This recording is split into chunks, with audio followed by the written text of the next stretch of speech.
All right, everybody, welcome back to Learning to Space Engineer. It's the 13th episode, so I'm overly checking and, in the process of overly checking everything over to make sure it's all gonna go well. I was making a lot of boo-boos. It's been a day, and the day just started, or at least this stream just started, and the night is actually just starting now on this save. As I see the shadow come over. Welcome. Obviously, this is not where we left off in the last episode, excuse me. This is actually something that a little test bench that I was working on this week. Since we're in the beginning, which is showcase, I'm showcasing one of the things that I was looking at. And so for those new to space engineers, essentially when you do the custom survival start, which we covered in like the first episode, you start with one of these two vehicles. The one on my right over here, which would be my left, your right, is the standard escape, or it's not, actually it's called the respawn pod. This is used in basically the majority of them. The one over here on your left, my right, is the moon drop pod. It only is if you do a moon, it's what's used when you do a moon start, or when you're using that. Obviously this one has wheels, this one does not. The reason why I kind of did this is that I wanted to get a true comparison of the amount, what parts are available if you were to strip them down to bare bones. And essentially what we can see here is in this first one, this is what we get with the first drop pod, minus a little bit of the scrap metal, because to kind of true to form, when I dropped in, starting the save, it landed, and when the landing gear broke, so it created some of this scrap here, and another part of that scrap is from the battery, so this 20 battery, because when you grind down a battery, you get 20 scrap, you don't get the power cells back. So essentially this is what you get. You get 253 steel plate, 32 interior plate. This is a good reference if you ever wanted it too. 179 construction components, 3 small steel tubes, which is kind of tough to find, but that you get them. 87 motors, 16 computers. There's only 16 computers in this. That's going to come important later. 2 displays, 8 large steel tubes, 8 metal grids, 8 radio components because of the antenna and the beacon that comes in them, 1 detector component from the ore detector, 3 medical components that come from medical, the survival kit. Like that, and the scrap changes, which would change the amount of steel plate and possibly some motors, depending on how damaged one of those landing gear is when you kind of crash in, as it were. 300 ice, you get an oxygen bottle and a hydrogen bottle, a gun with ammo. You usually get a data pad with some GPS location to a station, and don't mind these were what I was using to grind it all down. You don't get those. You come with the standard set of tools here, these 3 here, not these bottles. These bottles were from the test one that I ground down. Now, in comparison with the moon drop pod, the one you get when you do a moon start, you get a little bit more steel plate at 329. Couple less on the interior plate, a little bit more on construction, way more on the tubes. That's because of the wheels. Same with the motors. Way more on the computers, but still of note, 33. A little bit more displays. You get glass because there's a full cockpit. again, more small, large steel tubes because of the wheels. And then pretty much everything else ends up the same, and looks like a little bit more ice. And so why was I doing this? Well, I wanted to see if you didn't have the resources available, about how much stuff you could build. And this is, and what would you do to go about like getting around that? So essentially, this is all the parts all the stuff that you can make with the available parts that you have from Escape Rover. The idea being is, can you get to a point where you can start to refine metals? And this is particular because of the Europa survival start. With Europa, there's no stone. There is theoretically stone there. I still have a save that I still am searching for, figuring out where the coordinates are for the little patch of stone that is on there. And it's rather difficult, but I know it's there. I've landed on it, and unless they change the mappings of how that planet goes, there is some there, but it's so impossible. You can't count on it, and you could spend days and years looking for it, and you'll never find it.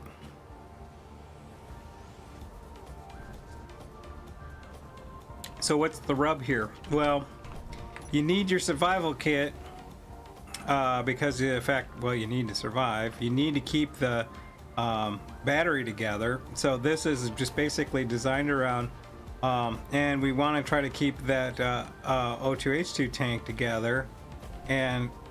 But I had to figure out a way with also progression, because without progression, if you have progression turned off, you could theoretically just get into, you could connect all this via like a rotor or a hinge, and then you can, because the problem is you got to convert. You have to convert from small grid to large grid, because in vanilla you don't get a refinery, and the survival kit only does stone. So if you're on Europa, you can't do stone, then you're kind of screwed there. So you have to make this. Well, the problem comes into play is the computers. This takes 10. So you have the parts. You can build just about everything. You can build literally everything is here, but you're going to be short the computers there. And you're going to have to take some computers from here to be able to even get to that, get to the point of having both these connectors. So that's where the rub is at, is like, okay, and it all comes down to the computers. You need more computers to be able to complete this. Like, if you had the 10 that this needs, and the 3, you could probably strip this 3 and throw it in there, and then whenever you need it, you just grind that back down and then put it back in there and swap them back and forth. But you're still essentially, well, actually, yeah, but if you have those 10, you can move them back and forth, but really you need kind of like 13, which is kind of ironic considering this is episode 13. So that's where the rub is at. So I did a save. Wasn't doing too much design work this week as much as I was testing something, which was, okay, can I do the survival start on Europa? And the trick here is yes, you can, but what you have to do is that, remember when I was showing earlier, when the data pad, you get a with this data pad you get a location. So if I was going in here, that gives you a location to a station. You have to go visit that station, and you have to go buy the computers that you need, and with the limited of funds, because you start out with 10 space bucks or space credits, however you refer to it, and you have to kind of spend that sparingly on the computers that you need to kind of finish out this rig, and you have to essentially strip down the ship to the bare bones. And it's important that you have this landing gear, because once you grind down just about everything to the bare bones, this connector could not connect, because connectors will connect automatically and stay connected without power unless you're switching from large. So if I was doing too large, I wouldn't have to even have these fully welded to connect. They'd just connect just fine. I've done it a bunch of times before. But if you have them, but if they're small grid to large grid, the minute I grind this a little bit, it disconnects. And it doesn't reconnect until I actually reconnect it. So that landing gear is kind of pinnacle to trying to get this all put together.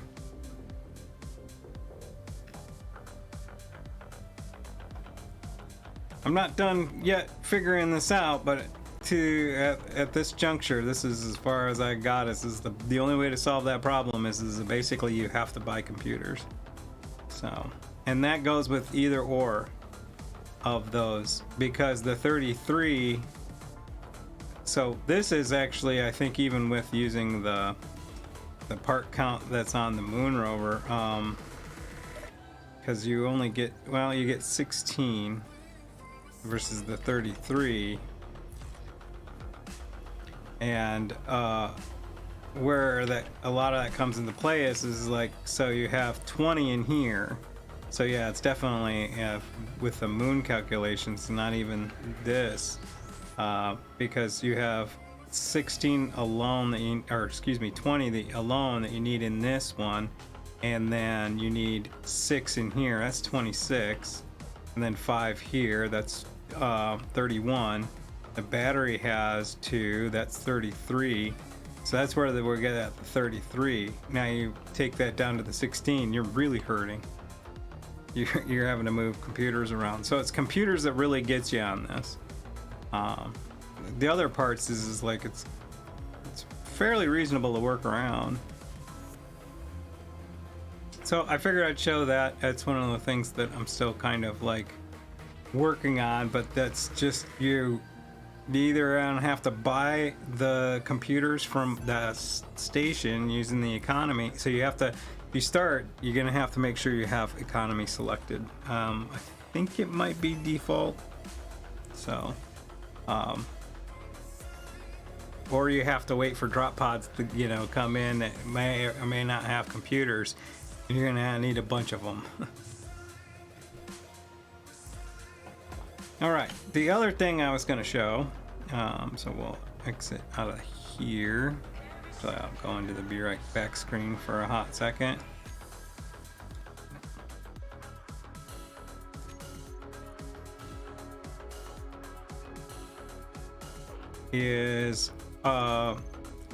I'm gonna show real quickly something that I have started work on. After I finished the Anasadora, I've been kind of hunting for like what the new project's going to be, and what I kind of, what the hell is going on? Okay.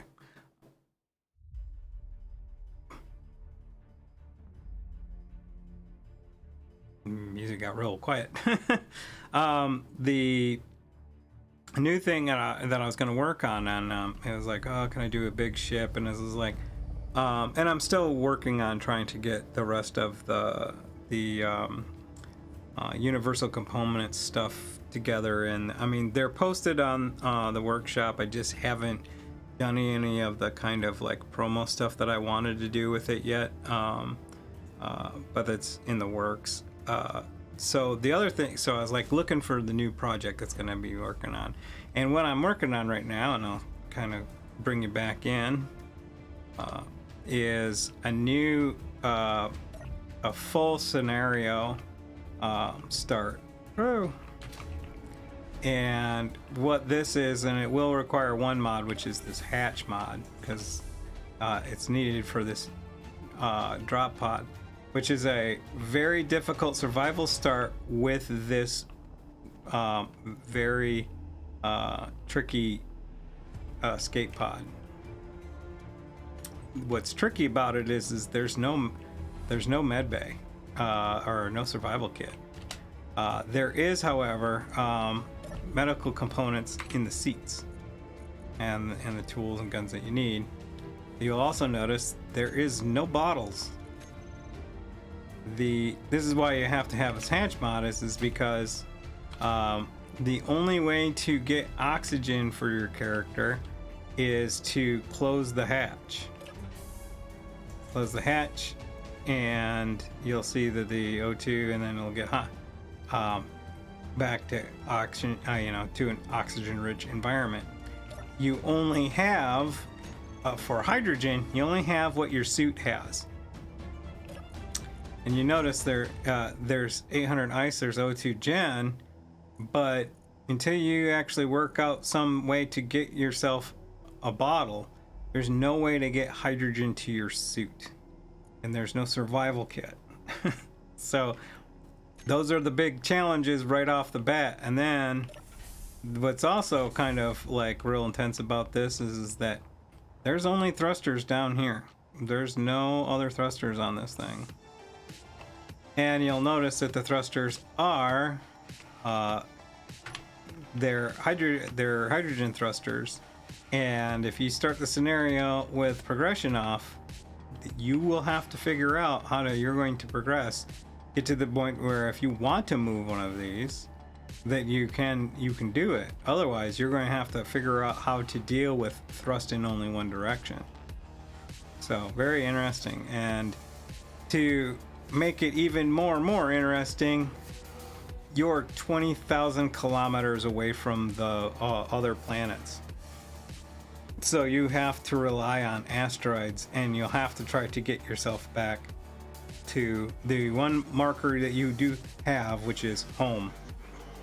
I'm adding some more elements to this because this is awesome. I've tested it. I've tested this out, and it's great. But what ends up happening is after you get to once you get to a jump drive, then it's just boring doing jumps. So I got to add a little bit more to make it a little bit more interesting. But yes, I am a masochist, and it really tests your ability to figure stuff out. So consider yourself lucky to see a preview of this. I'm hoping to have it worked out soon. So that's that. But anyway, let's get back to the main event, as it were. And I won't go into the be right back screen, because the first thing we're going to do is we're going to figure out the mod we're going to add this week. And I've been perusing the list for a while, and I just nothing really stood out. I was thinking about it. There's not much other than kind of decorative stuff that we've already kind of added. I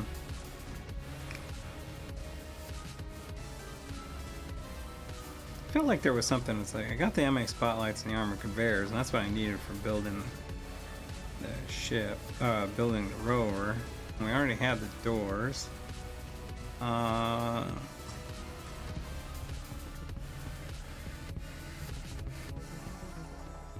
think what we'll add is my favorite block, because it's not already added in there. And I'll show you. This is just a straight kind of decorative block, but I've talked about it before because I added it to the Anisadora. It's the interface block. It's great because the fact that you have a port that you can access, which is not really needed with the new stuff that's come out in the latest update, that gives you that ability to add those where you little kind of buttons and stuff like that to kind of cover up, and hatch covers.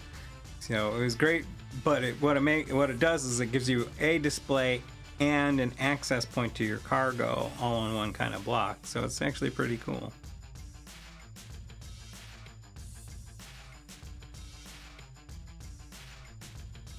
All right, here we are. We are back. So the goal, at least here, is we want to hit one of these, so there's a research base over there and an observer over there. Probably that's closer. I don't know if the observer base is gonna like start sending stuff at us once we start messing around with research base. So far it's been quiet, but the problem that we do have is we don't have any magnesium, so we're gonna have to find that. And what I did was like right after I signed off, I went and kind of jumped around because I didn't want to have stream sit through like an hour of me flying around trying to find it. So I found it, and it's 4 kilometers that way. So the first thing we're going to be doing is driving there and drilling down to it. First thing we're going to do is wait for this fog. Actually, I gotta stow the drill away. Actually, I want to be on the other side. So used to the other rover I built that's in our friend of mine who's actually who's watching right now. The sister ship to this, the drill control is on the other side, so I have a tendency to go now to the other side. So all right, well, looks like the drill's up. We just need to stop it. So first thing we need to do is turn off the drills themselves, and then we just need to stop rotation at the right time, like right that, like a glove. All right, now let's throw this bad boy away.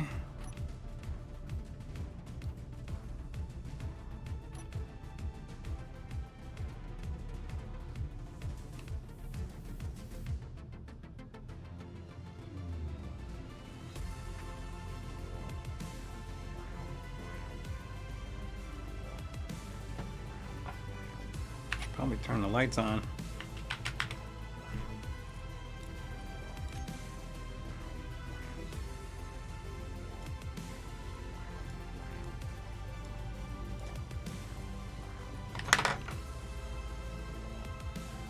All right, that's stowed. Let's lock these with this particular row. Well, anytime you have drills on board like this that are on rotors and hinges and whatnot, you want to lock them because particularly large grid, it hits a bump or does something like that. Next thing you know, all of a sudden the drill parts start flying everywhere. Actually, let me take one quick look, make sure. Put up into this plate. Oh, forgot the drill head one.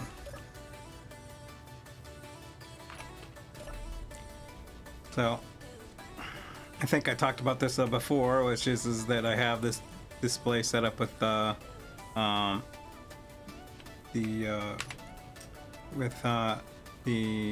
automated LCDs with the property booleans settings, so that I can tell when the hinges are locked or unlocked. And then I'm running a separate script for the show to indicate the position of the drills, so that way I don't have to necessarily sit in the seat. I can theoretically control everything with these panels. In theory. Theoretically.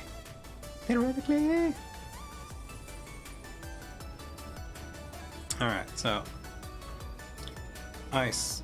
This is our to-do list where I left off. We want to mine more ice, filling up the hydrogen tanks. We mined a little bit, magnesium and cobalt, and charge batteries, which I think we might be doing right now. So yes, we have a landing gear that's down, so we'll want to disconnect that. Get that out of the way before we start moving. How's our batteries looking? Kind of sad. We're at 31%. We can run on that. In fact, actually, I think I might try to run with that landing gear in place. I don't know. I've never have. Let's not be taking risks on today of all days.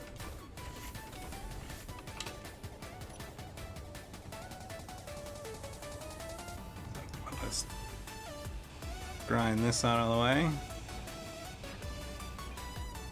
we'll leave the wind turbines that we have up there. Once we get to the magnesium point, we'll lock ourselves back down and start charging again.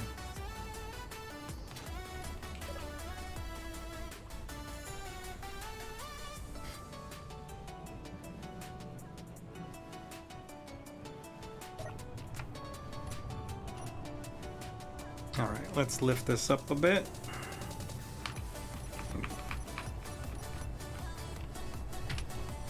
All right, let's get a mosey on.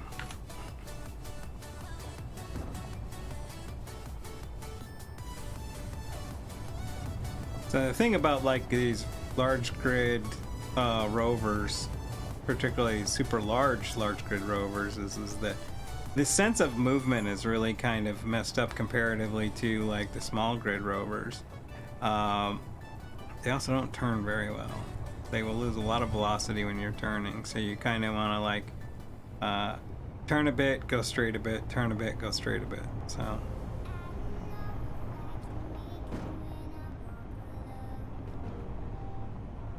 but like we're doing 30 meters per second now on a small rover. It looked like we were just flying, and right now it looks like we're crawling. Let me check the suspension settings on this.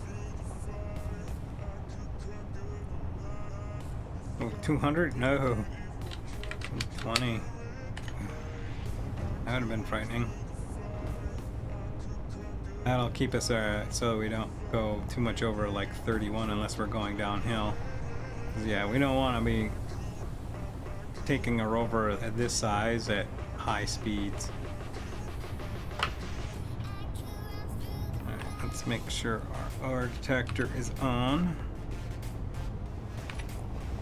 Let's see what range we got it set at. We're on the ground, so yeah, 300 is fine for right now.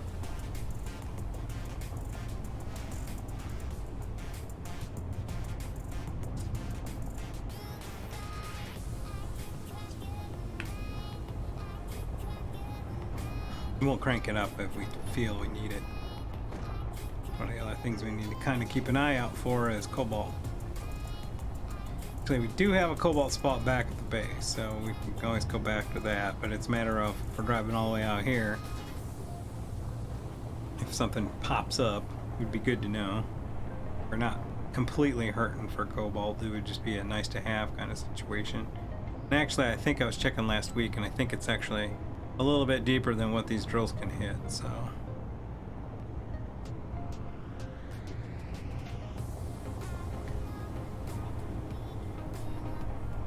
Because this drill rig only has 4 pistons in it, which means the farthest down that we can drill is 40 meters.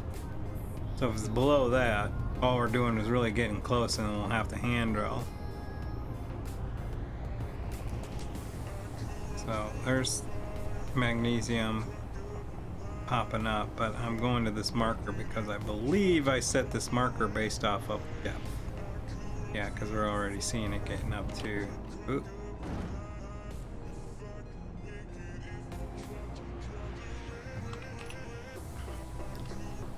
So you can see where that marker is and then where that little indicator is.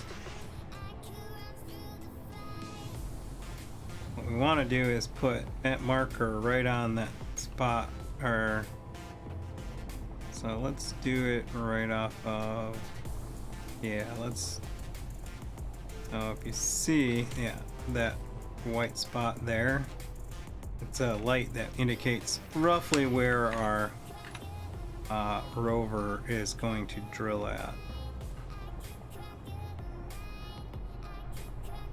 So it looks like we're pretty close. Hard to tell really because you can't fully get over. Let's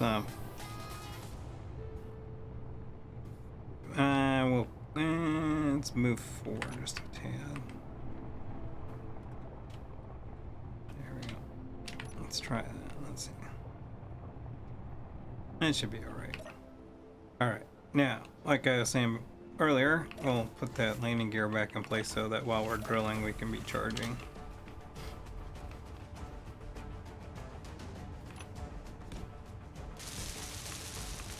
Oh, Bob's ready to work.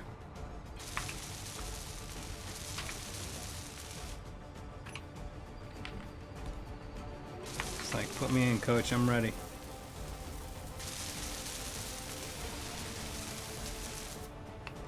Yeah, I should have known something was up. I didn't know it was gonna be the 13th episode. But before I even started, I mean, it was a busy day for me today. I was trying to get a lot done this weekend. And I had tripped over my treadmill in my room about 10 minutes before I started the stream. Always be, yeah, ABC, always be charging, yeah. It's my rule of life. And space engineers, anyway. So drop that down, we're locked, and our power tower is going. Alright, let's go this side. Kid. Yeah, so I tripped in the dark on my treadmill real hard. I think I scraped the hell out of my leg. I was like, well, that was part of the reason why I was a little slow to start, because I was a little slow to move. Let's unlock that, and we'll unlock the base. We'll let the front one get out there a little bit before we start raising it up. We're also going to turn the drills on because they might stick before, because this does actually push down a little bit below where the wheel height is at. And we'll get a little ice out of this too.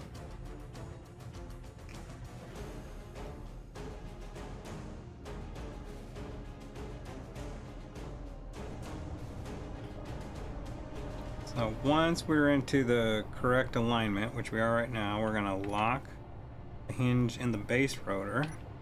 Oops, not that one. That one. And then we're gonna unlock the drill head rotation rotor, and we're going to turn that in with 8, so that's rotating. And once we get half a revolution out of that, so we know that we're clear, we're going to start dropping our pistons,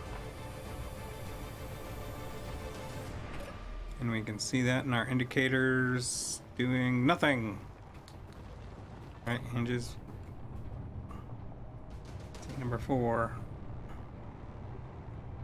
Yeah, should. Let's see. Drill. Pistons. Let's try hitting it again. Maybe I hit the wrong button.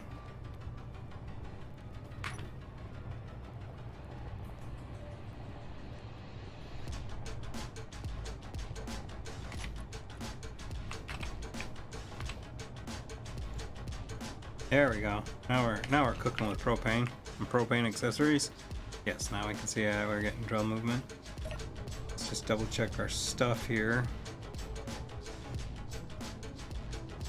Everything seems to be okay.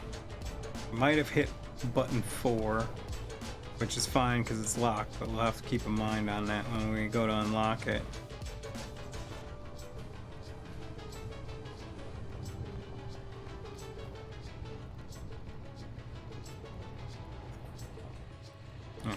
See how we're doing material wise.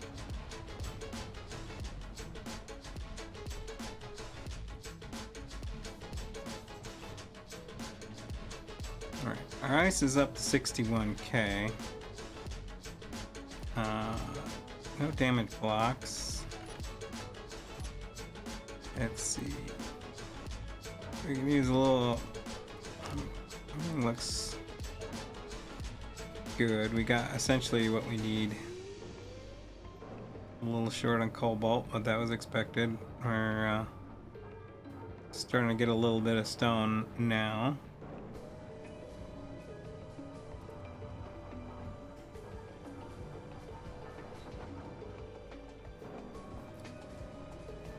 Turbines are at 1.6 output. Batteries are... Our output looks to be pretty low, and our input is like 1.6, so we're definitely power positive. And our hydrogen tank is full, so actually, do we have one or two? I think it's just one.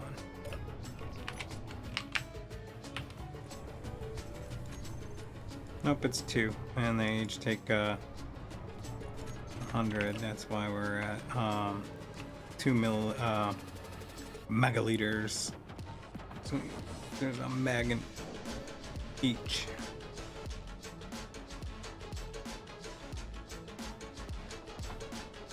So what do it's got to do while we're waiting for that? Recharge the batteries. Oh, reinforce the front wheel struts. Yeah. So the first thing that we want to do is we're going to identify where they connect in to the main. Oop, my helmet's open. Yeah, it's fixed. Okay. So it's this block here. Let's go. Let's see if we can go red.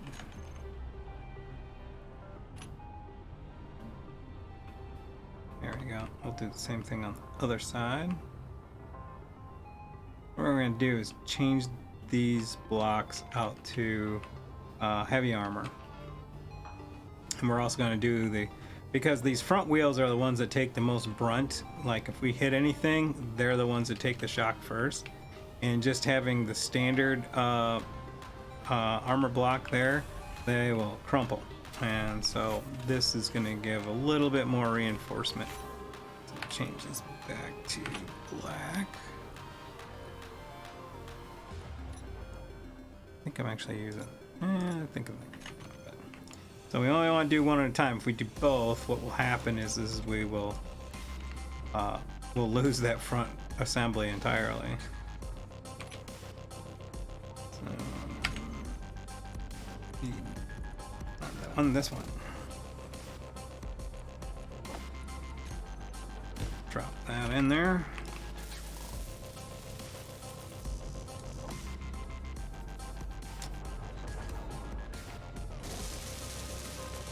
Bob's gonna help us out. My downside of this thing, the new design, I have a lot more cargo access points. There's not very many in this current design. Now that's in place, now we can take the other one out.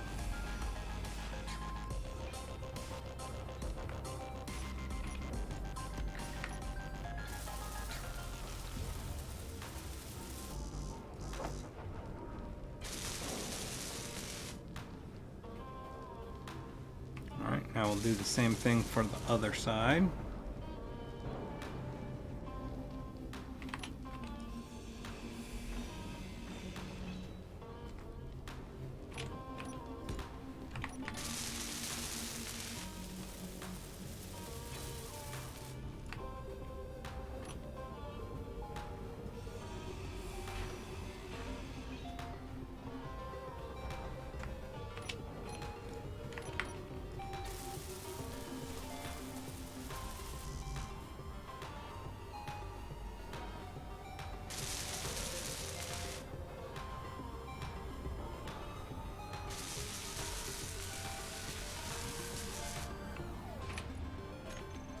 Alright, now we're going to drop outside and we're going to do the same thing on the actual struts themselves. Oh, my leg is like super mad at me. I don't blame you, buddy. It's my fault. Yeah, I totally derfed it on a freaking treadmill because I was being lazy and I didn't turn on the light in the room. I just walked in, turned the corner like I normally do, and it wouldn't even happen except for the fact that I was changing some stuff around my room, so it was sitting in a slightly different spot than it had used to be. And so yeah, I freaking plowed right into it. Should be. Oh, I never put a head on this. Need to fix that.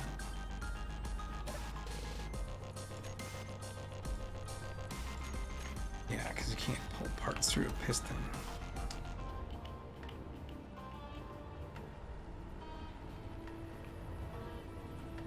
The whole purpose in its life is to give me parts.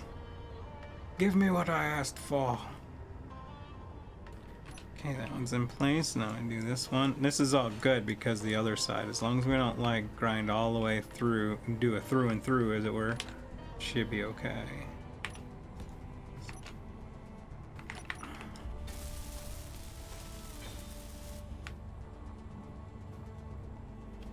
And same this side.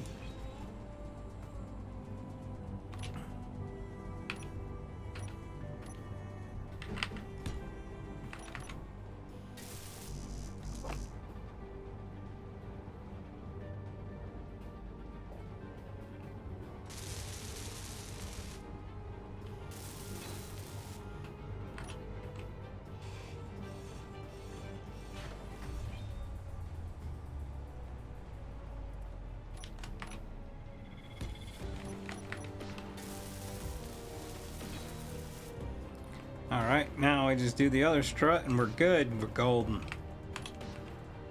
I mean, I could do the entire strut, but these are the only parts that really need to stay in place. Like, the rest of it's give or take decorative.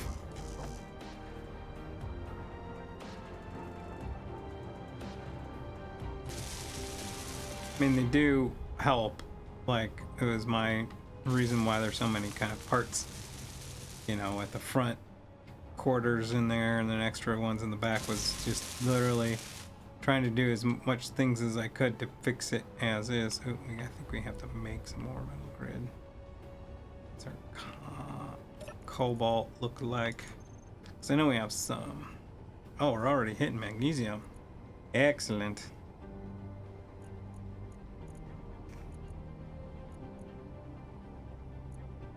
Getting a lot of stone.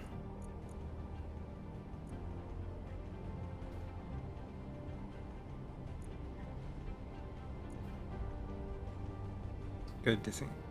Also, I've had to buy a new mouse for my gaming computer because the scroll wheel is starting to stick.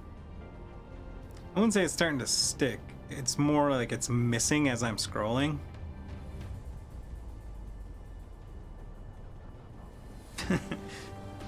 Sounds like I need some home automation. Yeah, maybe.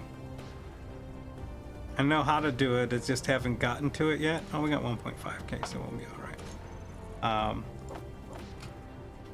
Yeah, I have all, and the funny thing is I have most of the parts and everything like that. I just haven't gotten around to messing with it. I was super busy today because I was painting and, you know, starting to seal the floor in the basement. On top of, I did a full, like, clean and inspect on my closets, and sorting through stuff. I took 2 big bags to donation, store runs and all that. It was a very busy day. I was running since fairly early this morning.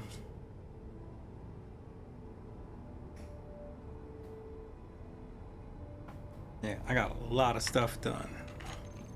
And then I go, and it was the quintessential timing too. I mean, it was, I got done. I had eaten dinner, and I was getting ready, and this is like, okay, I'm just gonna head upstairs, go to the bathroom, and start getting my head around for streaming. And I just walk into my room and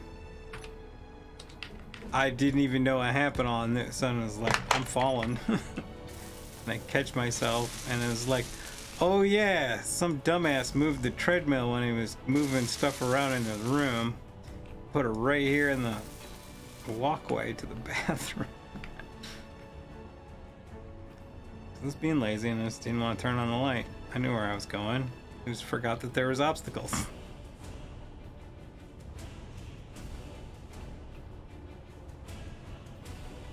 The funny thing is like, I do have like automated lights in the living room. I hate them. I'd rather just flip a switch or just leave them off. I don't really I'm not much of a lighting person anyway. Like, I like a desk light, you know, or just some ambient light. The overhead lights drive me insane. So yeah, I do a lot of stuff in the dark. Go figure. All right, so we got that crossed off our list here. Unload 120k iron. I don't know if that's gonna happen. Let's see. Yeah, we got 260k iron on this thing.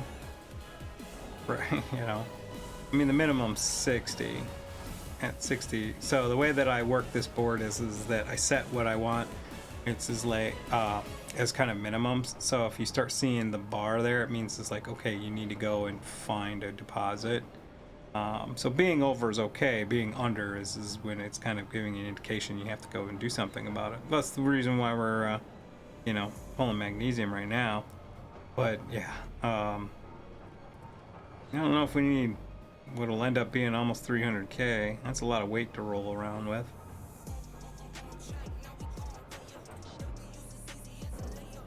But we're not running a whole lot of ice, so. But we'll never use all that iron.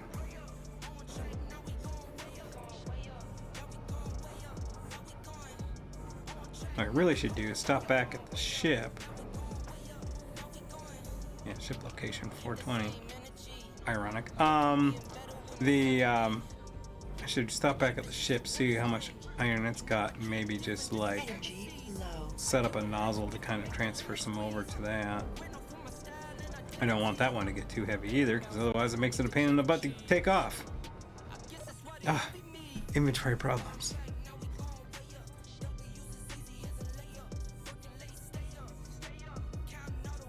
I could unload it into the small little iron refinery that I made, which is where I got most of it in the first place. That way I just know where it's at. That might be better.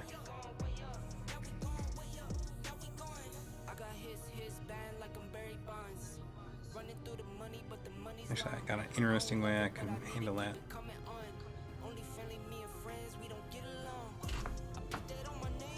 Alright, let's see what's going on with them dark drills.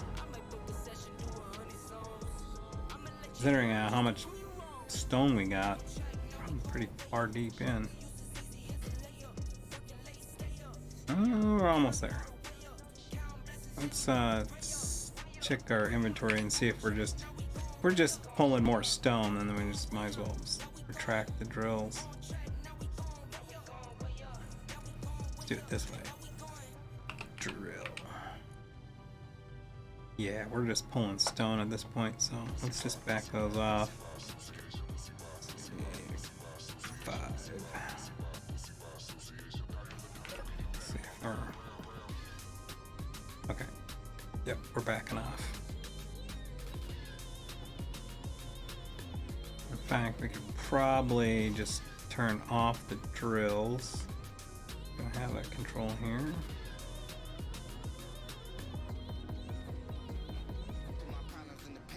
Rotor lock, reverse. I think I have it over here. That's drill head and rotor. Drill head. There we go. So we don't need any more stone.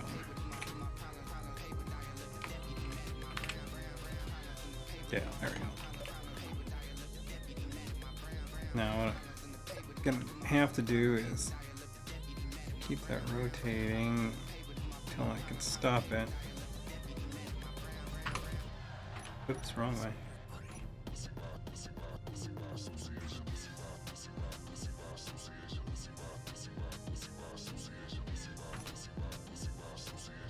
I got real good at like playing the roulette wheel that is the drills to kind of make, because you want to make sure when you go to stow them that they're sitting, you know, parallel with the back end of the body, otherwise they won't stow right.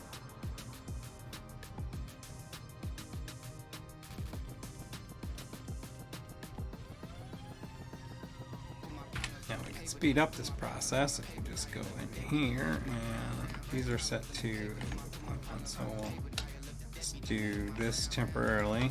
minus 0.5. Pull those up. Go to the up one and we'll do 0.5. That'll push that up. Once these are topped out, set them back so they're all set for the next drilling operation.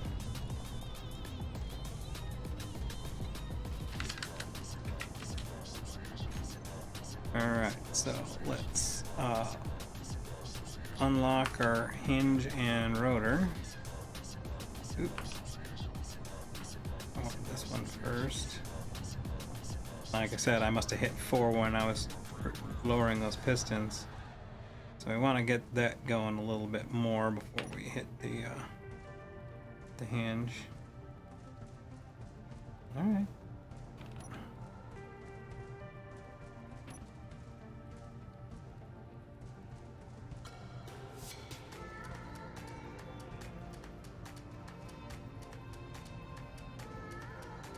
Alright. The pistons are stowed and locked. Now I leave the rotor lock off on the heads until it gets all the way in. That way, if it needs to kind of shift a little bit, it has the option to. Alright, so that's good. We will lock that, and then we'll lock the head. Check our locks. Locks are good.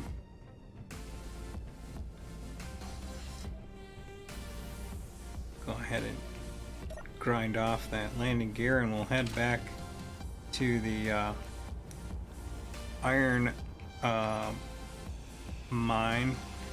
I finally remembered the word that I wanted to use for it was like I couldn't remember what it was called, and it was like derrick. That's what it is. This is like an oil derrick or a mining derrick, and I was like, I finally figured it out today, and it was like it'd been weeks where I was trying to remember that word.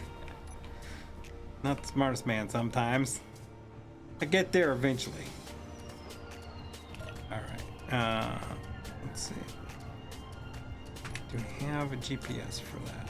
So I don't need this one anymore. So how well did we score with the magnesium?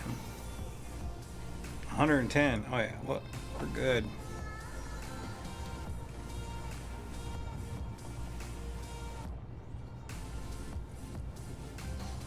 Let's make sure the refinery's working through the stone first.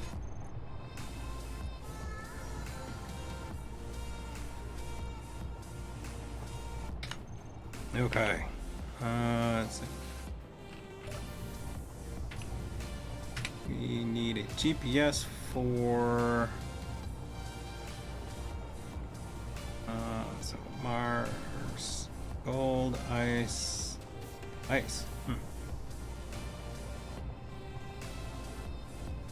Well, we don't have one for the iron mine, but I have one for the ship, so we'll just head back to there. That's gone, so we can rise back up. Take our lock off, and we'll start heading back. See if we can dump some of this iron while we're processing all that stone and eventually getting to the magnesium so we can make bullets. Bullets would be good.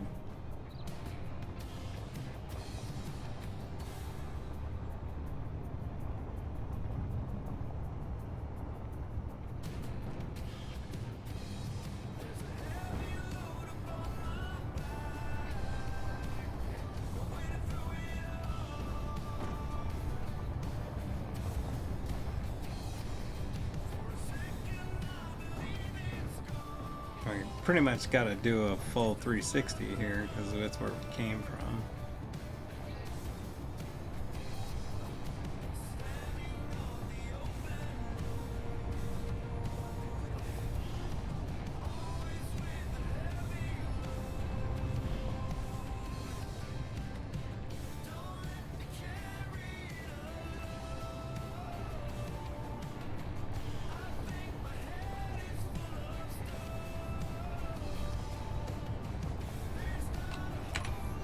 So what is the other GPS we have here?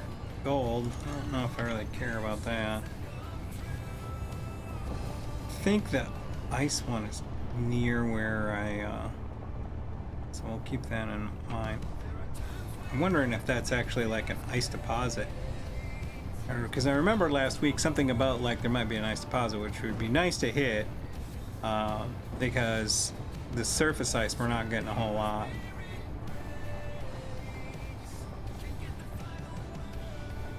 And this sucker essentially runs on ice. I mean, it doesn't have reactors on it currently, but it doesn't take like anything to throw reactors into it, but you need silver, and more importantly, you need uranium.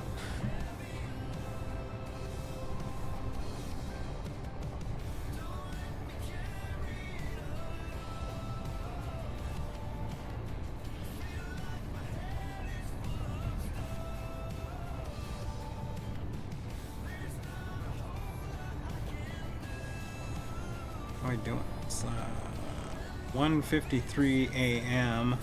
local time, according to our compass at the top. So, be a few Mars hours until daylight.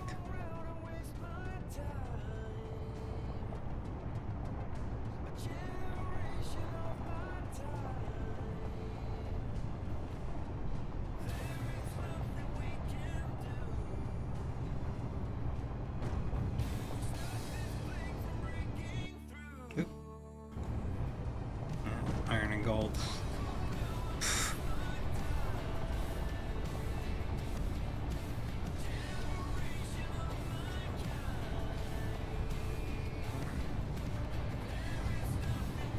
Where is that Derek?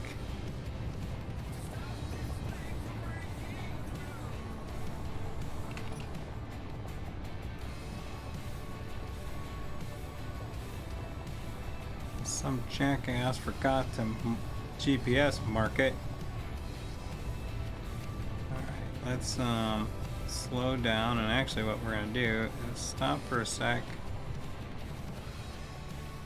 So we're not driving aimlessly, and we're gonna take our fighter out, figure out where we're supposed to be.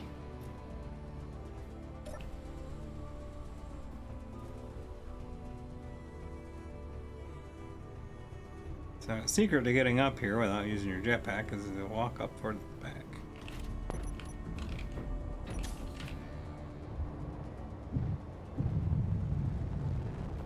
Alright, there's the ship. And we did move it. So it's kind of right around, should be right around up here. One would think.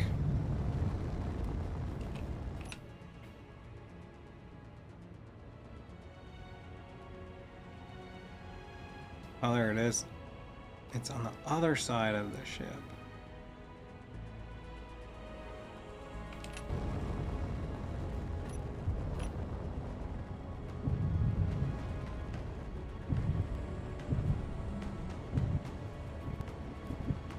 So we're gonna be smart. We're gonna land here.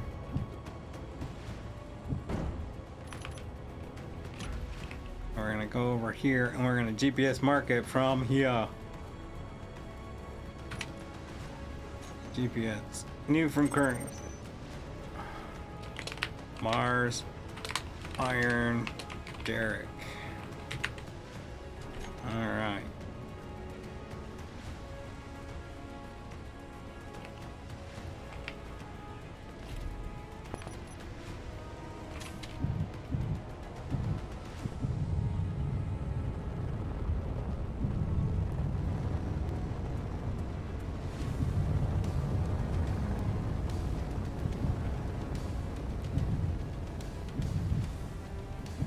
So yeah, with the realistic Skybox mod, and it gets really dark, you can see why like having those landing pad lights at the top are super beneficial for finding this thing in the dark. Also, turning on the beacon before I left would have probably been a good idea too. I know, crazy talk, right? Who needs a beacon? I do. All I need to hold.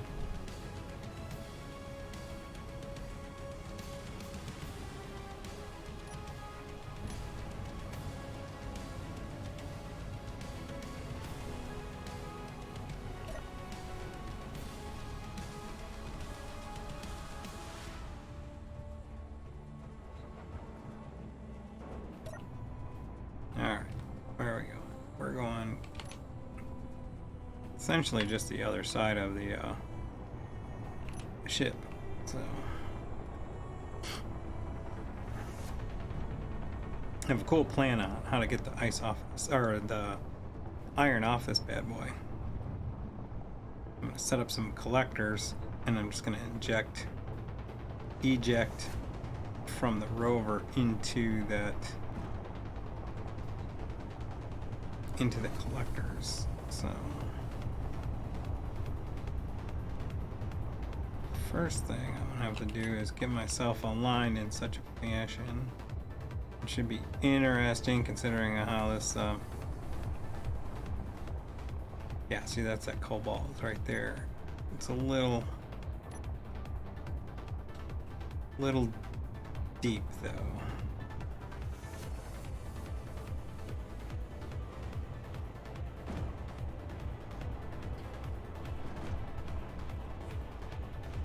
Bob's gonna start welding up that it's gonna start welding up that power tower on that God dang it. This thing does not like turning. Actually, I know one of the things I need to do. Suspension. Let's see.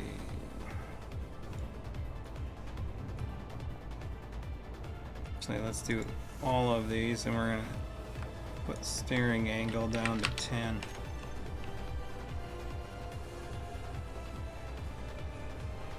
So what's happening is the wheels are starting to get a little persnickety about like rubbing up against each other.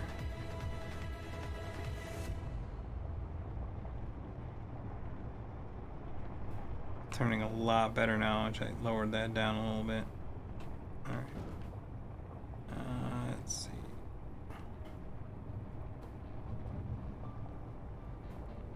Don't want to run into this thing.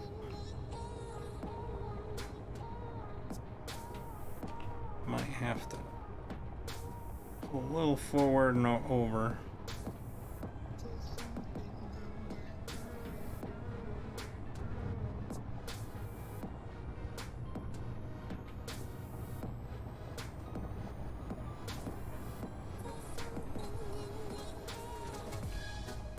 You want to get that ejector towards the rear of that little derrick jobby. So we're correct a little bit this way. I'm gonna bring it around.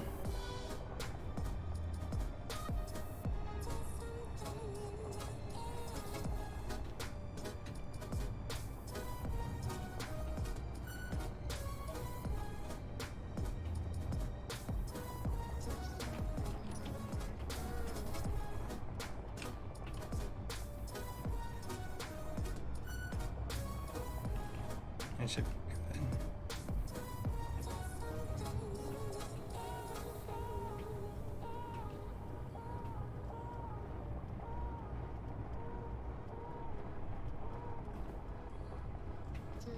Alright, that's good. Now we can just set up a set of collectors that will just basically, we can modify our ejector on here to eject iron. Actually, I can even probably get rid of some of that stone too if I wanted. So we need to pipe up some collectors. For that, we're gonna need some parts. What do we got on us? Some steel plates. I need some of them old-fashioned interior plates.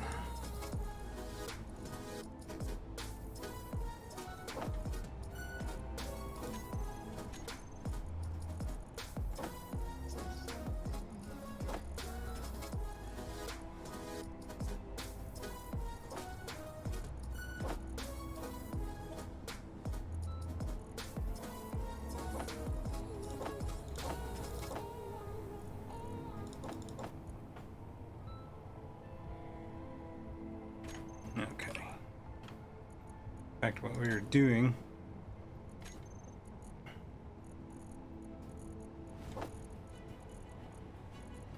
So I'm going to go ahead and turn off Bob for a hot second because I don't know exactly where I'm placing stuff, and I don't want him welding stuff up where I have to like grind it back down again, so turn him off for just a bit while we figure out how we're gonna lay this out.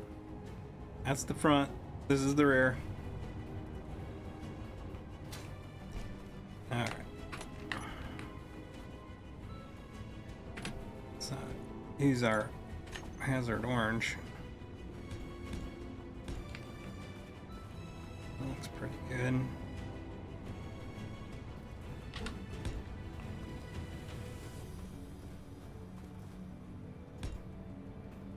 So that might shoot out a little bit. Let's actually take this back one. And oh, they're only on the bottom on these? That's lame sauce. Alright, so we're gonna just, well, let's do this.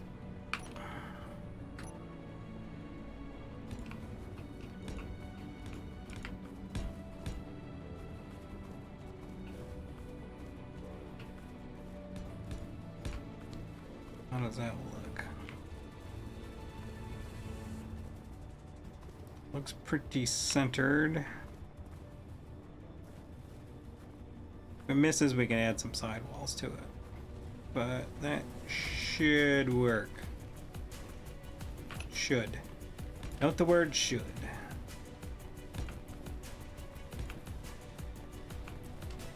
This is using extremely old tech. Actually, what I'm gonna have to do is... Actually, no, I don't, because I can just have Bob do it.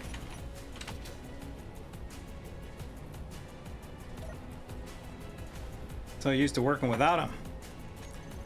Forget we're on stream. Stream means we use Bob's. It's just me. I can't do it alone.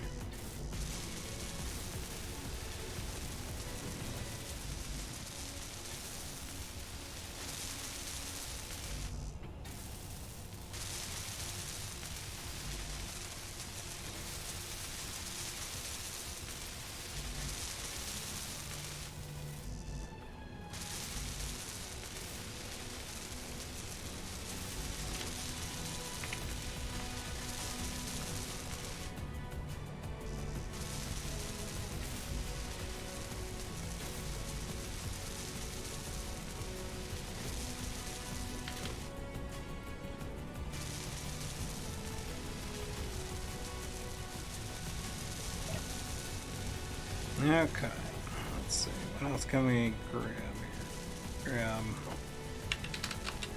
some of this, probably won't need it all. Some of this, probably won't need all that either.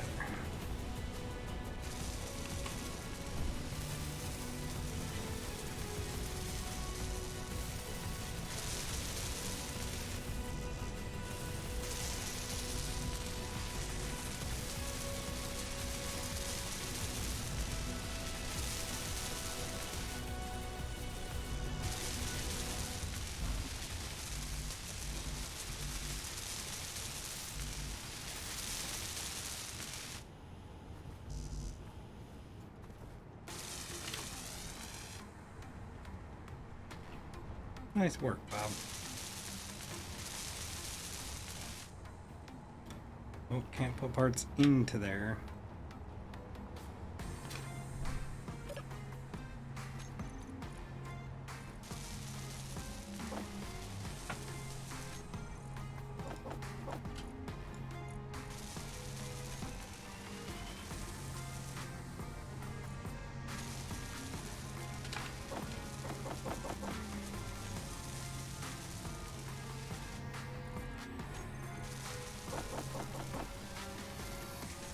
Start replenishing this inventory.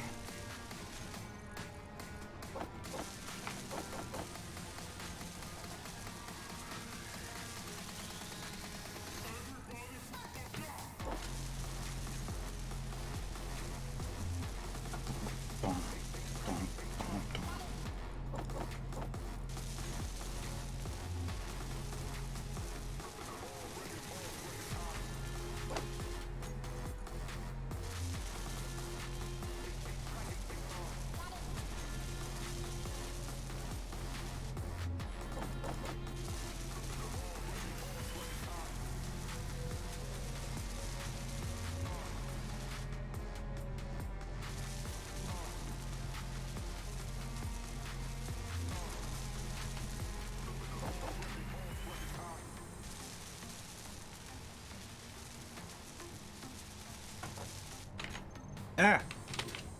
Just realized I forgot to weld up the landing gear so that I can be charging while I was doing all this stuff. I suck. I'm a horrible person. I'll flog myself later.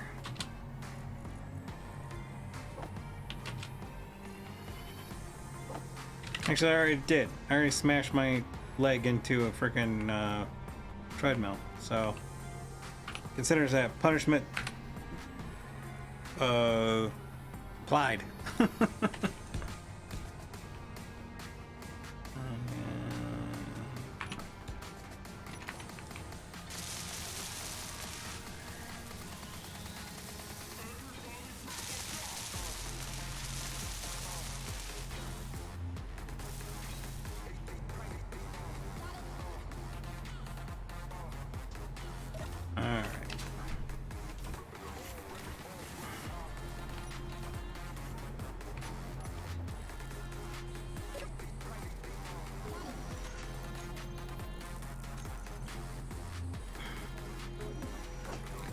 So now, let's head to the control room.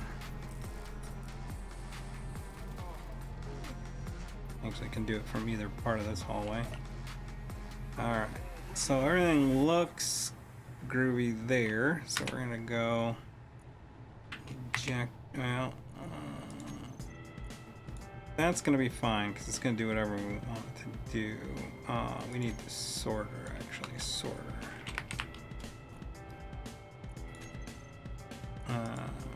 So actually, let's not hide that. Toolbar terminal. Same with the ejector. Let's not hide that either.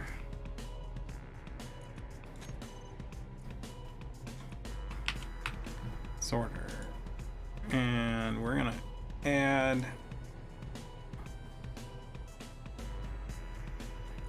iron to this. We'll temporarily take the gravel out. Actually, no, let's leave that in there. So, let's see.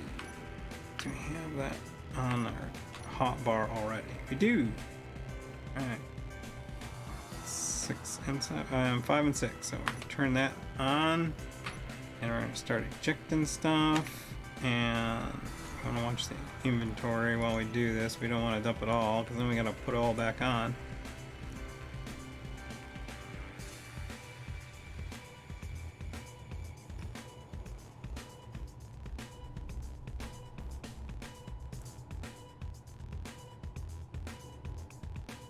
Okay, that's good. That's good. That's good.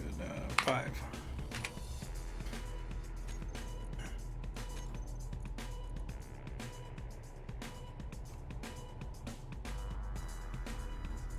$40-ish. So we might have to put some back on. Why is it still going down? Oh, because we're making stuff, yeah. I was like, why is it still going down? Because you're making things? Yeah, with the stone that we're refining, this would be okay. But let's go back to this ejector and remove the iron back off. Not the ejector, the sorter. Sorter. Don't need that. Take the iron ingot off. And that's all set to go for the next time we use it. Alright, and let's just verify the state of our inventory and yeah. Oh yeah. A ton of nickel in this thing.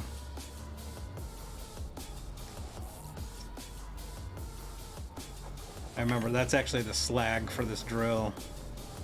It's stone and nickel. It's off. Why is that still rotating? What do we got for setup actions here? Let's turn this one. We're gonna set this to about 500,000, and then we're just gonna turn this off. So what that should do is just stop it. And then if we want to run it again, we just turn it back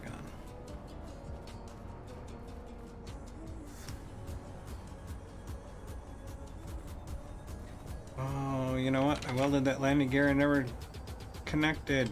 Ah, sucking at life tonight.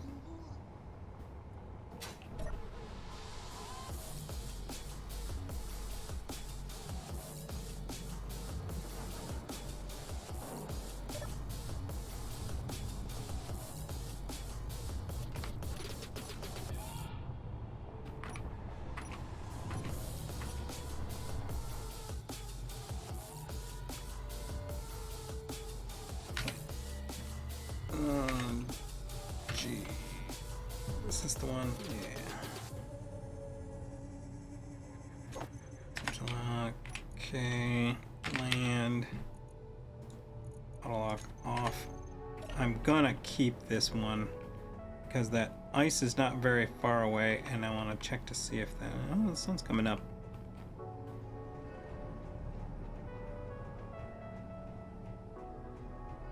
And I just want to see, because I've never ran with that. I've always like cut it off and put it back on, but I think that short distance it'll be okay.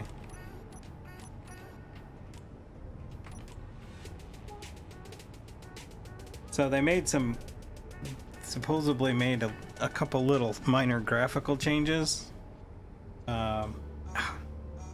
Make things like this a little bit better. I mean, it's still pretty good, but they started out really good, but I think it might have been a little bit better. It's hard to tell with the mod in place.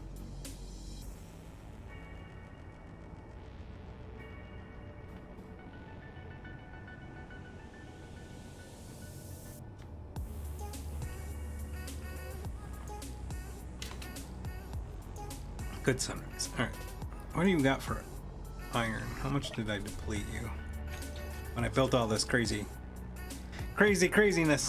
And 90. That's reasonable.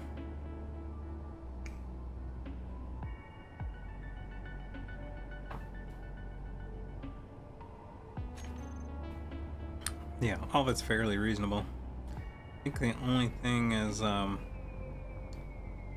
here.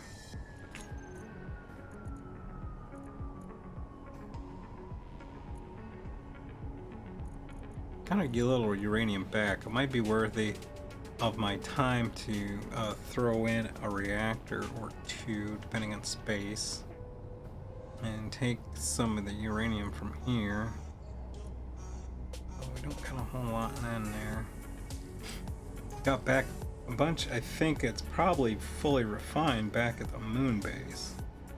That's a trip, though.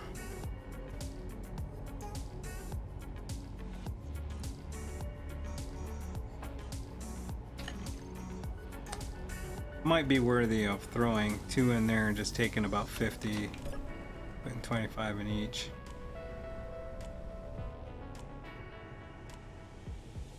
Might save us having to try to carry a bunch of ice around. Question is if we put them in, where would they go? Probably right there. That looks like some sexy refinery spots. So what we'll need is 200, because we're building two, it's 100 a piece, reactor components. So we'll need some silver. Got enough for one. So you see it's like 1.67, and then we need 100. We got 167. How much silver do we have on the ship that can keep us from having to go out and spend more time wasting time mining silver?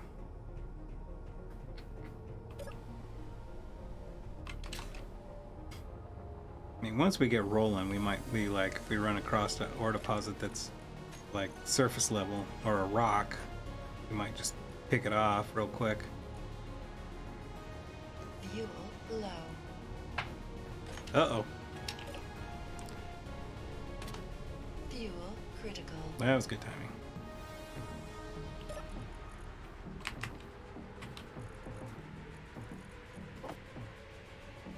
Nope, that one's not. That one's not. That's not a thing. Let's try gens. How about just ice in general? Ooh, that's not good. There's no ice on this thing. What's our hydrogen level at? 97. I'm gonna have to mine some ice before we take this sucker off. We're running. Oh, we're not running the engines. Batteries are 100%. Jump drives 100%. Reactors are off. No, they're not off. They're just not putting out a whole lot. So, should be okay there. Don't we have solar panels on this thing? No, I think the intention was to put solar panels on this, and we never did. Or locked to the ground. You know what we should do? Fuel critical.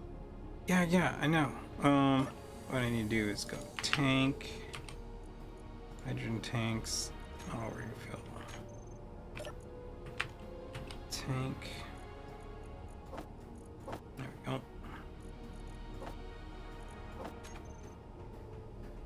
go. Just so we have a ship with power when we get back, probably throw a power array on here, a wind turbine array on here, so that it, while it sits, it can charge, and I can turn the reactors off so that it's not burning up uranium for no apparent reason. And we'll stick you back here.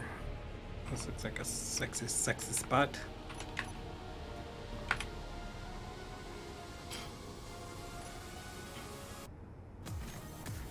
Having that moment where I feel like I'm gonna sneeze.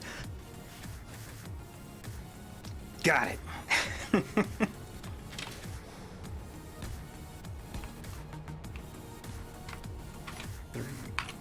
No.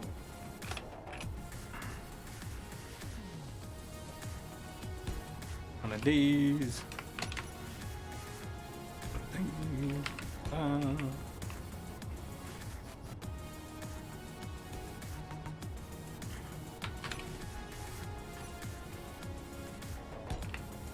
Oh,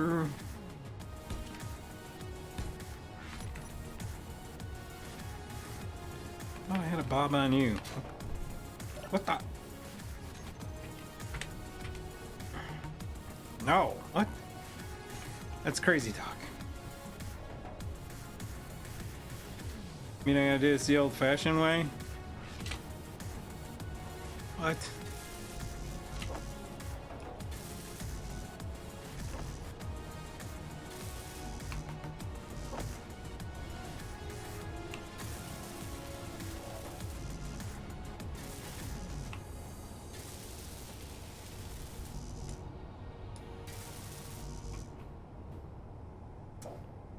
Mm-hmm.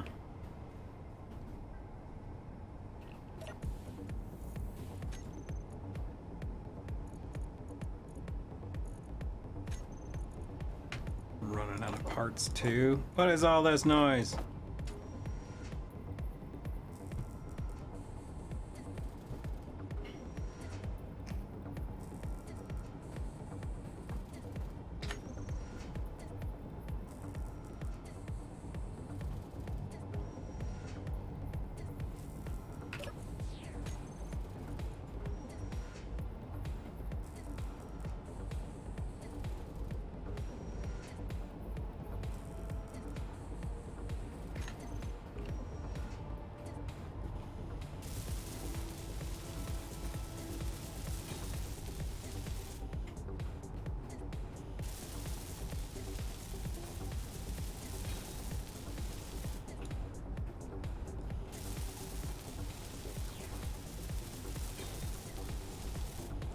Alright, that'll keep the ship's batteries charged while we're gone. And we can shut the reactors off so we can save uranium. Uraniums. Let's go over here.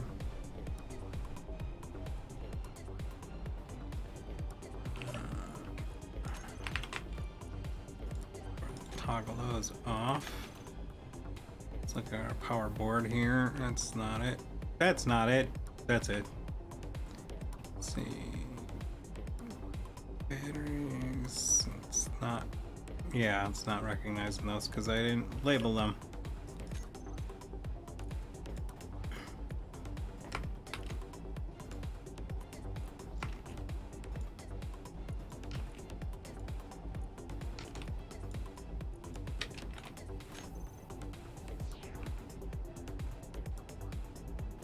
There we go. Very nice. Alright, so what we're gonna do is we're gonna steal.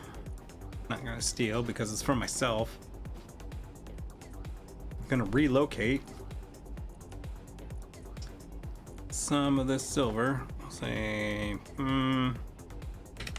500 and about 50 of this uranium.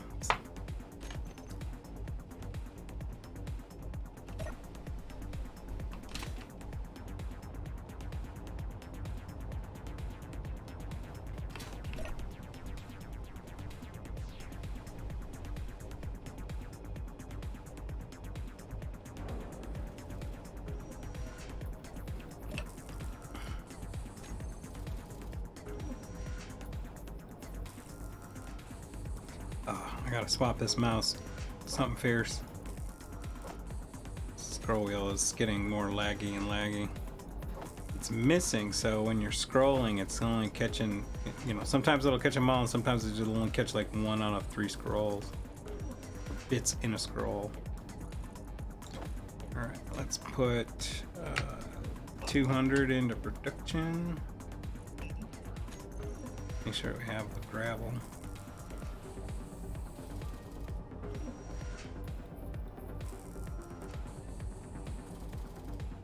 Which we should. I mean, we've got processing all this crazy ass stone. Oh yeah, we're good.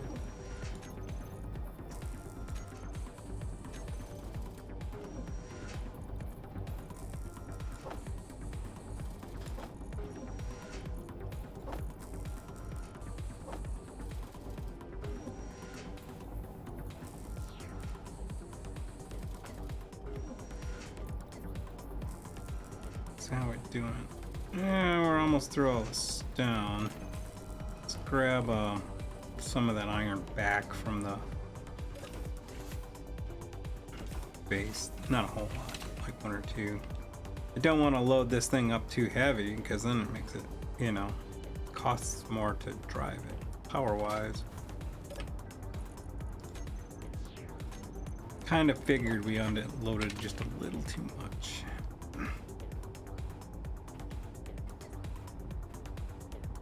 That 2 runs should be okay. So we want to keep it above 60. 60K, that is. Red gold. Arizona tea. Actually, I mean, Arizona is known for mining, but I don't know if it's necessarily iron. Yeah, we're at 48. Oh man, I just moved like 20. Is the board not updating?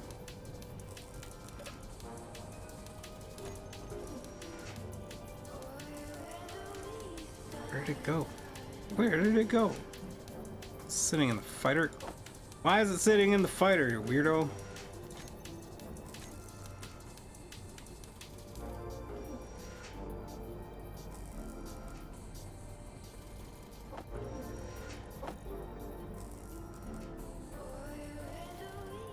There we go. I dump it in the Gatling gun on the rover, and it decides that the closest place it wants to store it is the fighter. Great. All right, let's put in some reactors. Let's use my favorite reactor color. Do one of these at a time. I'll do one at a time. But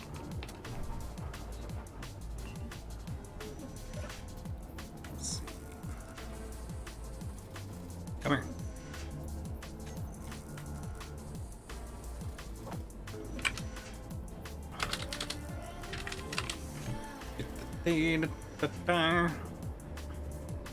Building reactors. So I am a big fan of. I don't like these.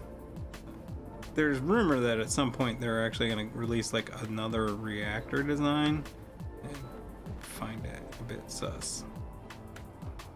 Just like that. That's right, and that's right. It's like it was meant to be there. What? Bob's gonna come in for the rescue.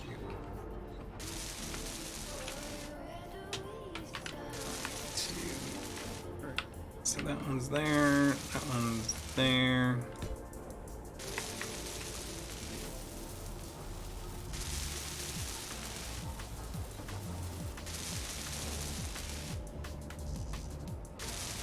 And now we're just waiting on reactor components, seems to be.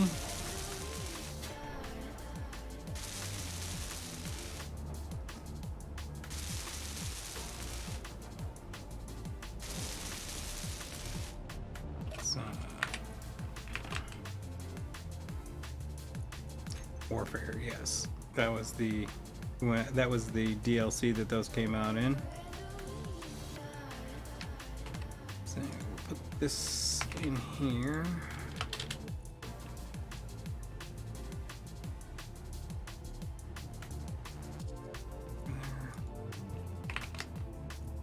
There.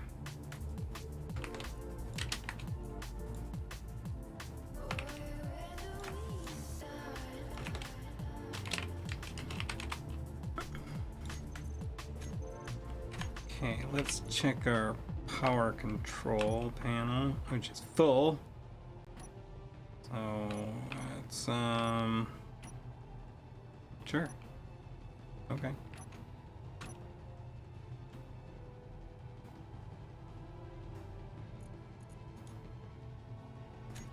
I'll remove that and go to groups. First we'll move the O2s. And we'll move the engines. And then we'll add in. I can't add the reactors yet. They're not done. They're not done. Unfortunately, Bob decided to do instead of. Oh man. Screwed that alignment up. Let me fix that. He decided to do that. Let me do that one like that one. So let's take this one apart.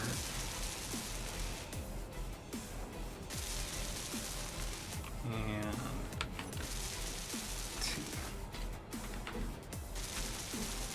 there now. Gotta have it uniform, man. Actually, let's do this. Well, this one first. Now this one.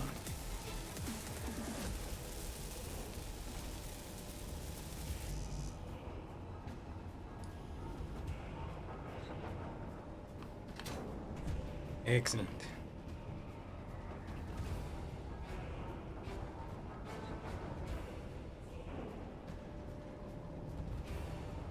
What the hell?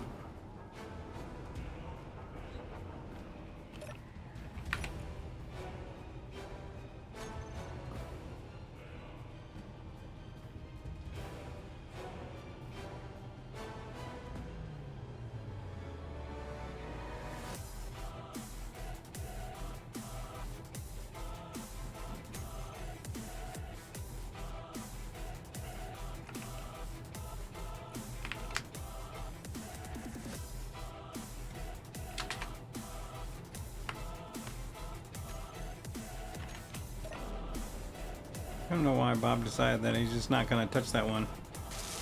There he goes.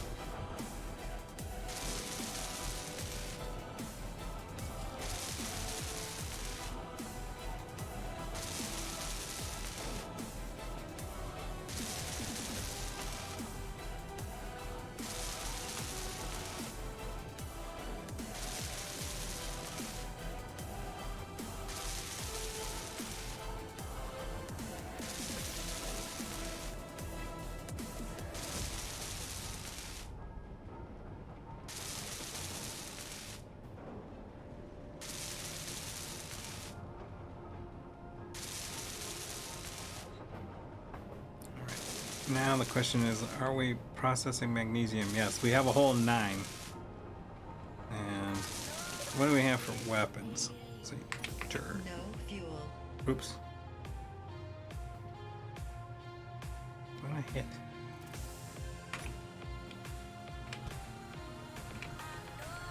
Hit Y.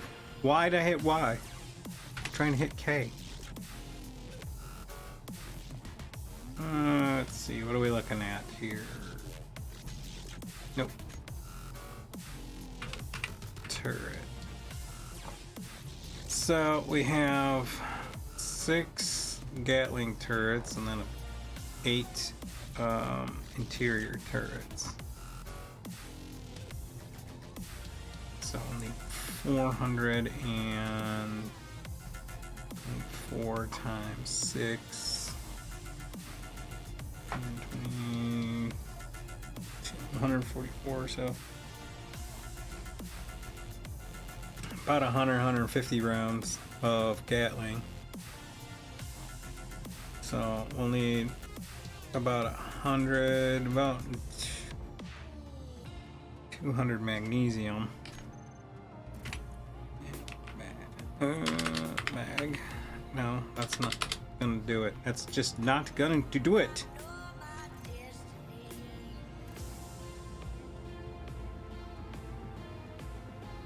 11K, and that's like something like 3 per 1,000 or something. 7, I think it's 7, so we'll get 77 out of this. We already got 14,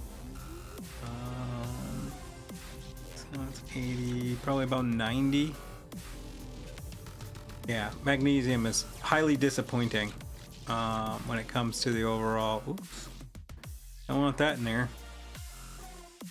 Actually, I can show this as soon as I open it. Always handy to have this, and if you watched my refining video, you can see it. Let's see, zoom this in.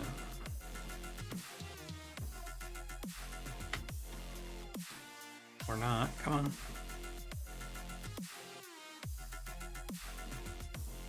Uh, 200? Oh, that's a little too much. 150. There you go. So these are some kind of the estimates I made, but overall conversion rate is this right here. So for every 1,000 ore, this is how much we get out of it. In magnesium, we get 7 per 1,000.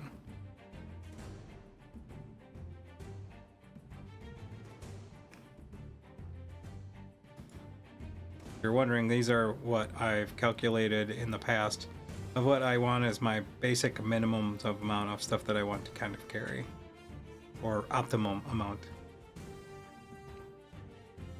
I've kind of switched the motor and metal grid ones down. These are very dependent. There should be asterisks on these because, like, if I'm doing atmosphere, you know, like something with atmospherics on there, I want more motors. But if I'm doing something that's got hydrogen-based thrusters, I want more metal grids. Large tube, that's definitely wrong. I'm doing 300 now. It's an older chart. It's an older code, but it still checks out. But all of those refining numbers are... So in the special, or in the video that I talk about, the refining video, which someone has a comment, which is actually a little project that I might do this week, is they brought an interesting refining challenge, and I might try to see if I can solve it and make a video out of it. But in the video, what I talk about is like, so there's essentially like 3 stages when it comes to mining. There's the actual drilling portion, which is another video I've got to do yet, but there's the drilling portion and how much you yield when you drill, and that's actually a thing. Then there's, so once you have it on board, the ore on board the ship, and then you take it to a refinery, there's the speed at which it refines, and then there's the amount of ore that, or amount of ingot that refining process takes. So looking back at that original chart, So I open it back up again. So I closed it like a weirdo.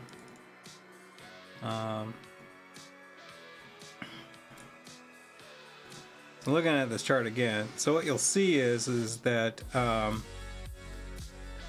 so magnesium is slow, but you notice like cobalt, it's 300 per 1K. But a cobalt also seems like it refines a really long time. It's because it has a different refining time on top of, so the time it takes to refine it, and then how much it gets out of it, so it actually gets slow. And then it's another thing, and I should probably put it on the spreadsheet, is the refining rates that these all have. Actually, I think that's what this might be. Kind of tell, yeah, it's gold and uranium and platinum. Yeah, platinum is literally the slowest. You get 5 per 1,000 ore, and it's at a rate, yeah, kilogram per liter or something like. And then, you know, so like silicon and iron refine pretty fast. Nickel's a little bit slower. And these are all things that you notice in there. And then you'll notice cobalt's kind of slow as well. So here's the thing that I talk about all the time about like why I kind of have a bit of a disdain for the basic refinery. People use it for like stone and stuff like that. The basic refinery, whatever those calculations are, it does it at 2/3. So you're going to only get 2/3 the amount of ingots from the ore that it can refine. Plus it's limited in what it can do. It can do cobalt, magnesium, and stone and iron, what have you, but it can't do the higher level ones like platinum, uranium, gold, silver. It can't refine those. It can only, but you know, outside of what I call the main three, which is silicon, iron, and nickel, which you can get from stone, it can do magnesium and cobalt, and that's it.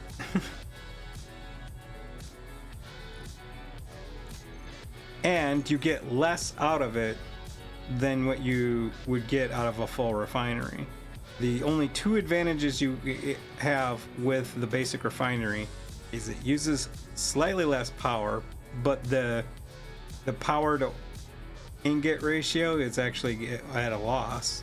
But it does use less power, and it only draws at like 360 versus the 560 kilowatts that the full refinery does. And it takes less parts to build, and it takes up less space because it's only, essentially, I always call it 2 blocks. It's a 1 by 2. It's a 1 by 1 by 2 versus the full refinery, which is a 2 by 2 by 4, which is really big. And then you add the modules, and then it's a 2 by 3 by 4. It's a big honker. You can see it on here, you know. So this is 1, 2, 3, 4, and it's 2 high, 2 wide, and then you add in modules over here, and then adds another, you know, blocks of width in that.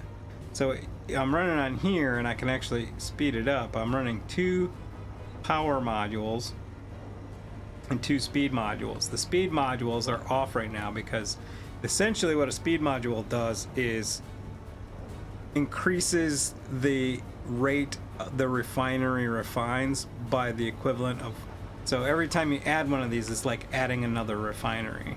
I mean, literally, it will refine, so the refinery runs at a certain rate, you add this, it doubles it, but then this doesn't like triple it, it just makes it so that it adds to it. So, you know, when you have 2 speed modules, you're refining the same equivalent of 3 refineries.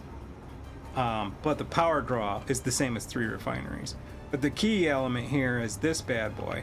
So this power one, it reduces, it increases the power efficiency by 150%. Essentially, what it does is divides it by 1/3. So, and 1 is the most efficient. 2 gives you a bit more drop, but not quite as efficiently as just the 1.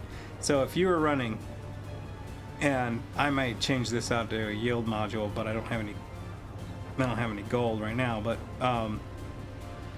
like what I've been running lately is 1 power module, 2 speed, and a yield. So I'm increasing the yield, which is how much gives a percentage bump to those numbers I was showing earlier. So for say like iron, which is for every 1,000 ore you get 700 ingots, it'll bump it up to, I think it's like 20%. So it'd be whatever 20% of 700 is. So another 140. So up to 840. And the big thing here is that with the 2 speed modules, this will refine at a rate of the equivalent of 3 refineries. With just one of these, it takes off the power usage of one of those. So you have the equivalent of 3 refineries running at the power draw of 2. Obviously 2 of them makes it so that power drops a little bit more, but so I can speed up this process by turning those on. And actually, once those batteries are fully charged, I might turn them on. I don't want to do it right now because it'll actually start to pull away from the amount of juice I'm pumping into those batteries right now. So my output's 1.7, but my input's 41, and I'm, really charging up those batteries pretty quickly. They're already at 73%.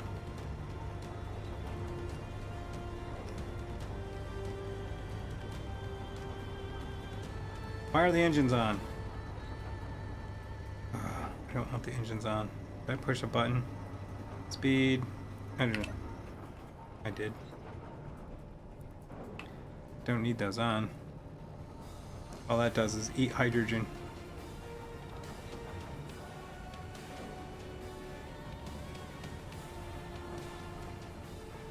It's more like our emergency power supply.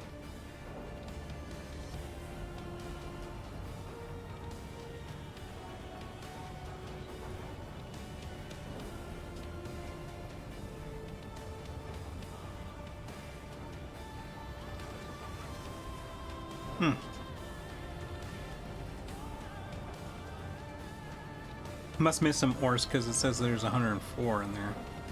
We already got 43, and like I said, the rate is 7. That's going to be 70 on top of that, so we'll be at about 117-ish, 118.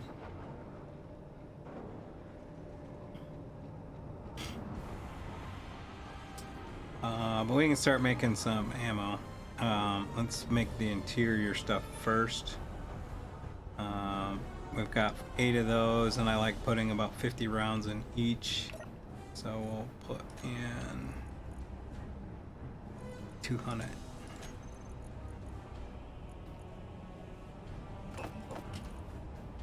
And then we'll go ahead and let's see.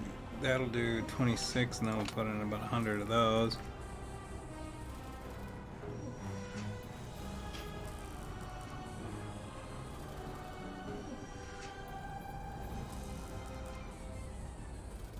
That'll fully arm all of our Gatling guns, and then our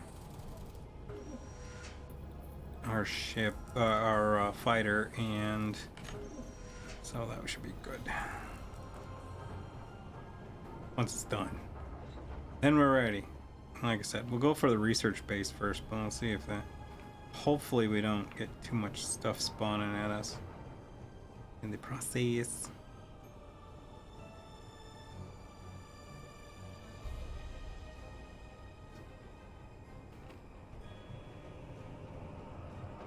Speaking of weapons, did I have a gun on board here? There's not one in that locker. Not one in that locker.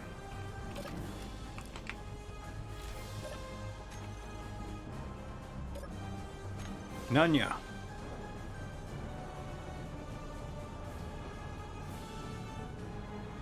Did I leave them over on the other ship? Certainly don't have them on me, that's for sure. Speaking of which, I should be carrying around parts.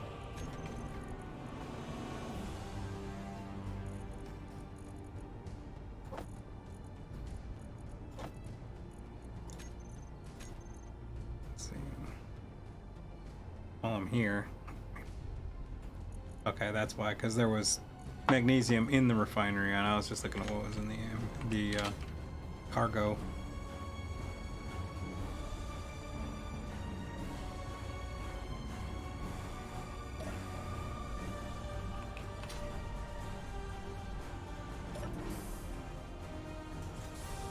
Let's check my office.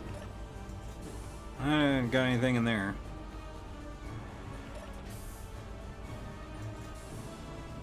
Guns. Where's my guns?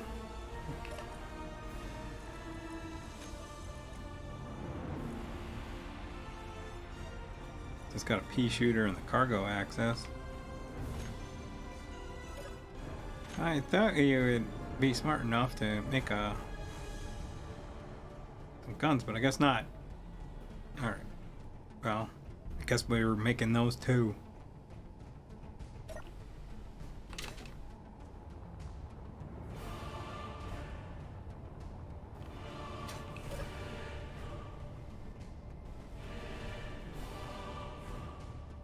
Okay, let's head over here. So what I like to do is I'll make 2 of these and 2 of those, and then I'm gonna bump up the ammo on this this by 2, and then by or 20 I should say. So I've stopped using the elite rifle because it's a user preference really. I highly recommend like going into creative mode and firing all the weapons and at targets. There's actually a target. We go in the G menu and it's this dude right here, target dummy. Set one of those up and then kind of get a feel for how much damage each of the rounds do and how they fire. So essentially, to a certain extent, the MR8P, which is basically the sniper rifle, and it gives it in the description here, it's for long range engagement. It's basically a sniper rifle.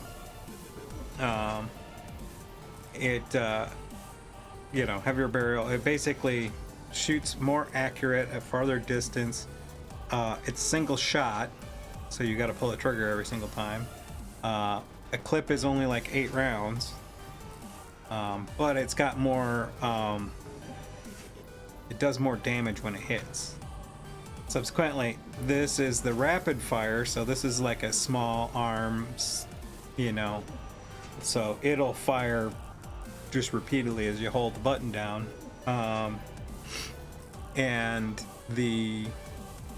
but the damage is a lot lower. In certain instances, significantly lower. The other things too, the recoil on this is less than this one. This one, as you shoot, the gun will drift up on you pretty hard. Now with the 30E Elite rifle, as it used to be called, is a 3-round burst. So when you fire it, it's 3 rounds, and the magazine's a little bit bigger, so you get more, shots per magazine, and then the damage is a little less per round than the sniper, and a little more than what you get there. And it has a red dot sight, so it does have some advantages to it. But like I said, the 3-round burst fire throws me off, and like I said, it's a user preference thing, but it throws me off, and so I tend to not use it. I tend to use the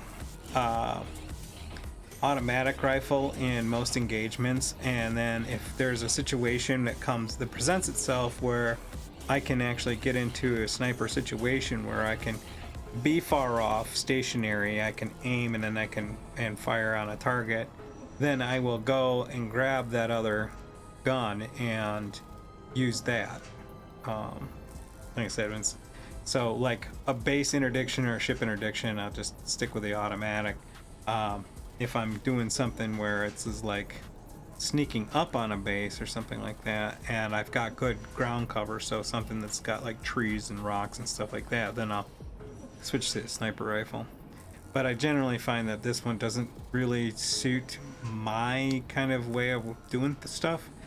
Like I said, there's nothing wrong with the gun. It's actually a pretty decent gun. And then you have essentially the handgun equivalents.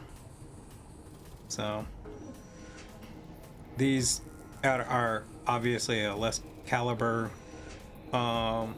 thing. I don't think they've really worked out a way to balance these weapons yet. Oh, and this is just this basic, your basic kind of like police rifle. Single shot. It's got less damaging power than the rest of these.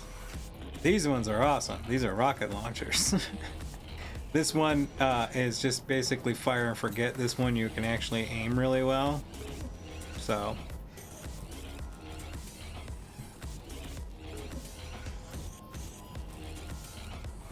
handy. And if I tend to not make missiles, I tend to acquire them. So if we acquire missiles, I might make one of those and have it around. All right, where are we at in our bullet manufacturing? We can start.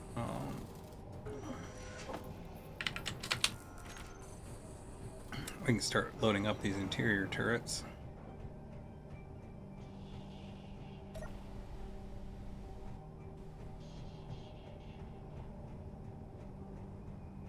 Ah, gotta go all the way back here. We'll get you first.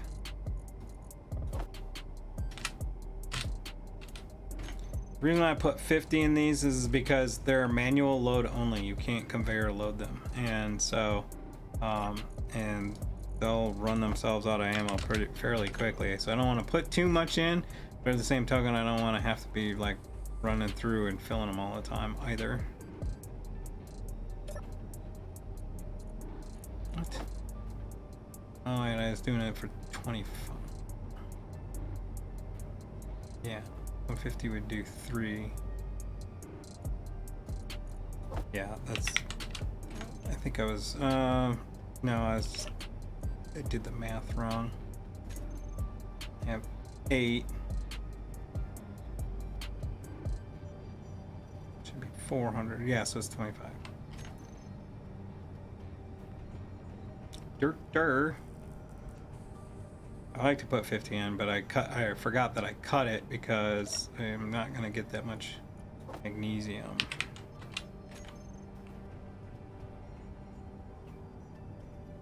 I might add more later, but stick with 25 for now.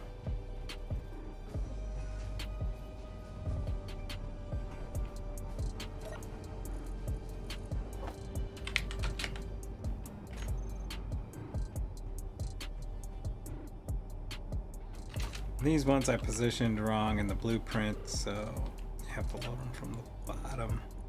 If I turned them over, I could load them from the top, but I was derpy when I built it.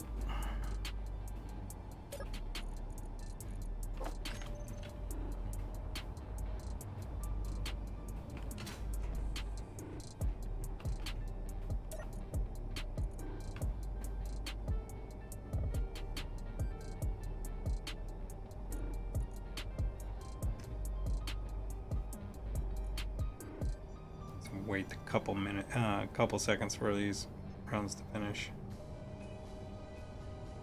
Now the Gatlings, they'll load themselves. So it's just as soon as the ammo packs are made, they'll load them where they need to go. So yeah, these ones I can do from here. I thought I could. What? I thought that was top load. Nope, bottom load. Screw these up too.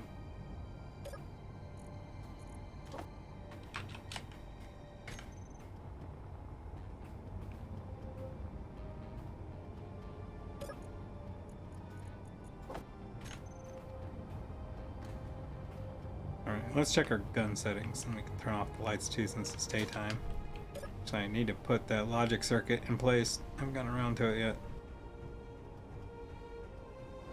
I have to test it first. I have some time here. Here and there. The idea is that I should try to figure a spot for it. The idea being is that when the solar panels reach a certain percentage, they would turn on all the, or when they drop below a certain percentage, they turn on all the lights.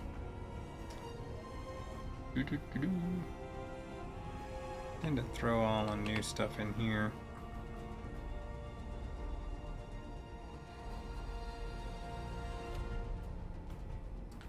Let's see. Oh, I know where it is. I think I know it. This one. Have I not unlocked it? There it is. Pen controller.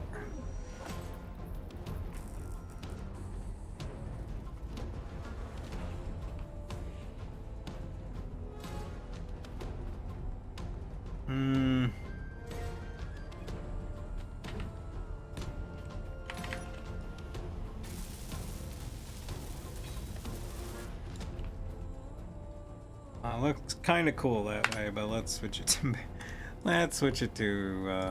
just a standard color for right now. Come here. There we go.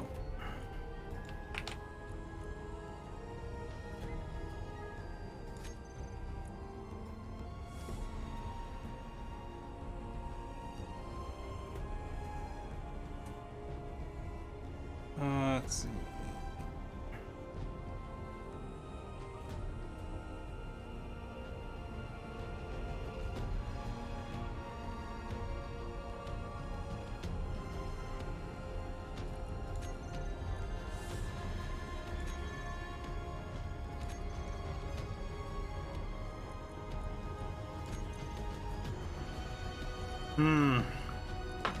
Yeah, I haven't ever set one of these up before, so I didn't know if there was a way I could do it where if the solar panels reached a certain point, but it's just power output.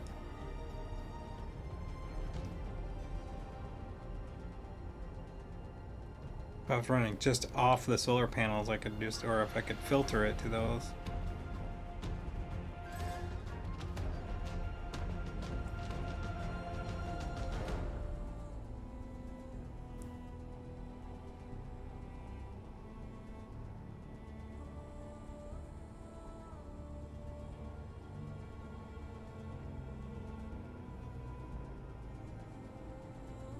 Something to test in.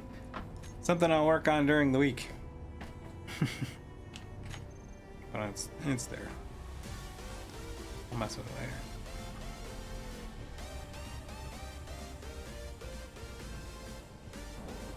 It was the one thing I was looking forward to with this is to be able to, so that when it got to a certain,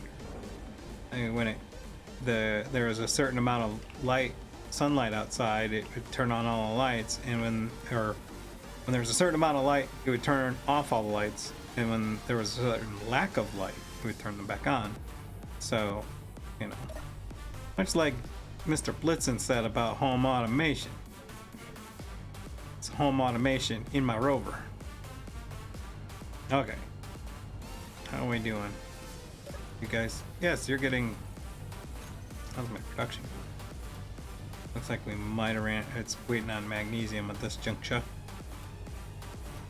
But we have 11 cases back. What? Oh no! I hit the wrong button. I wanted 2 and I hit 20. Gah.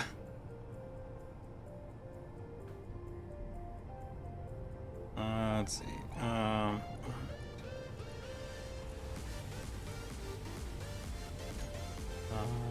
Let's switch you to disassembling. And here. 2, 7, 8. 1, 2, 3, 4, 5, 6, 7, 8. God damn it. Yeah, throw a bunch of guns someplace else.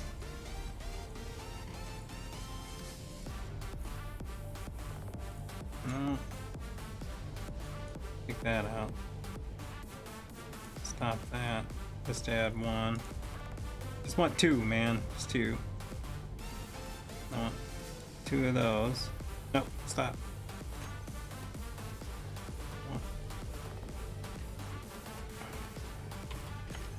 Alright.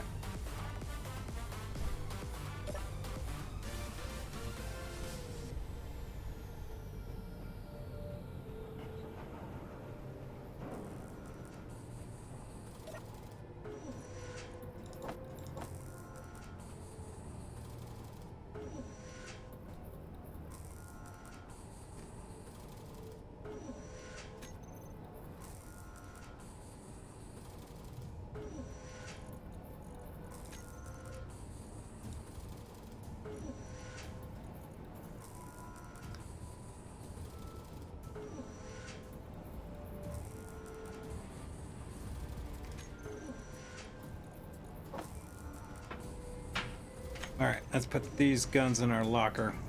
We don't need them right at the moment, but we want to have them ready to go.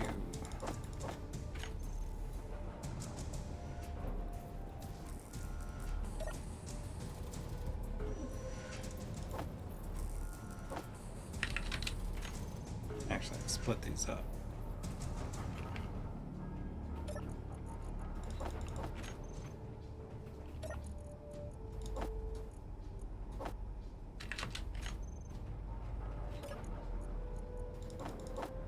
Just in the off chance that I lose a locker, I have the other locker available.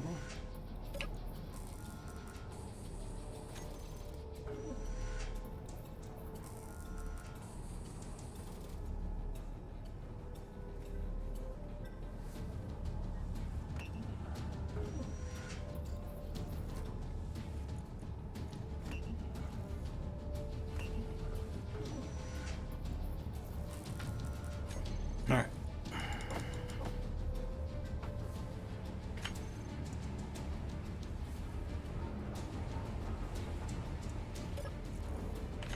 That's got either or.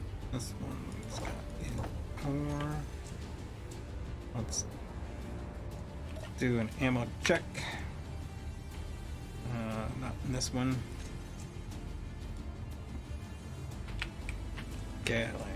Alright, so you've got 12. 12. And our fighter is fully loaded. Excellent. We're good to go there. Let's do a drill plunge on the ice, and then we'll go plan on attacking that base. So the first thing we want to do is 7. Raise this up.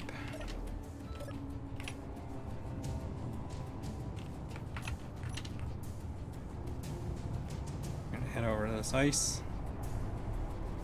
Do a quick plunge. ST plunge.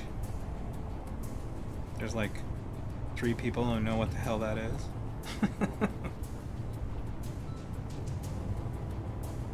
Back in a long, long time ago, the company of Nesty used to have a TV commercial. These were advertisements that were on the TV instead of the YouTubes. And they had one that was the Nesty plunge. It's a commercial of people falling backwards when they were drinking the tea into a pool because they found the tea they were drinking so refreshing. Alright, let's lock this back down.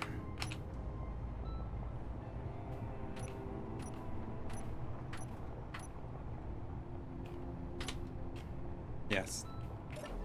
TV for us old people was weird. Alright, let's unlock that drill and get going. At some point, I might get froggy and automate this whole process so that it just, all I do is click a button and it deploys and click another button and it retracts.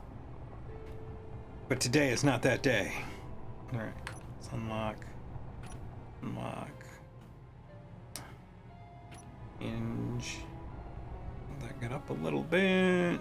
And base. Start the drills. Go ahead and unlock that head.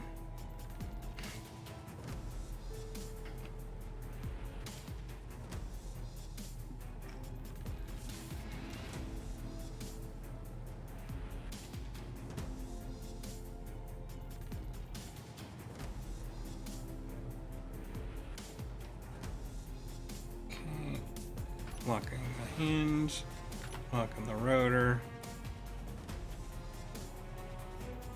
Adding rotation, extending the drill, extending pistons. Let's verify we're getting action. Yes. And we're seeing ice getting on board.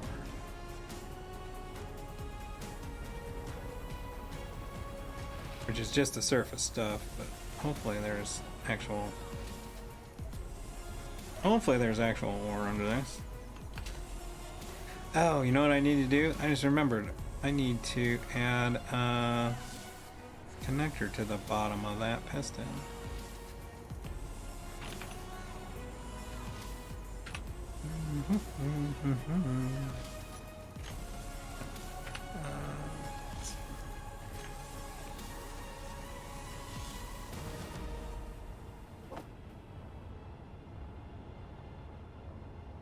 So this is when you derp. This here is the derp connector. So when you derp up and you run out of hydrogen, you can't get back on board the ship or on this rover. This makes it so that you can reach up and refill your bottle.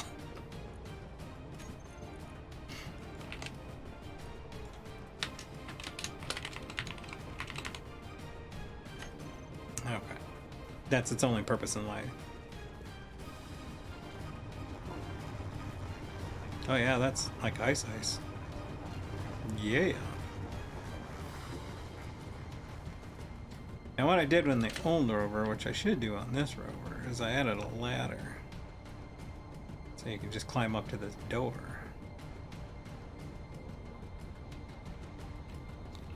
Let's see.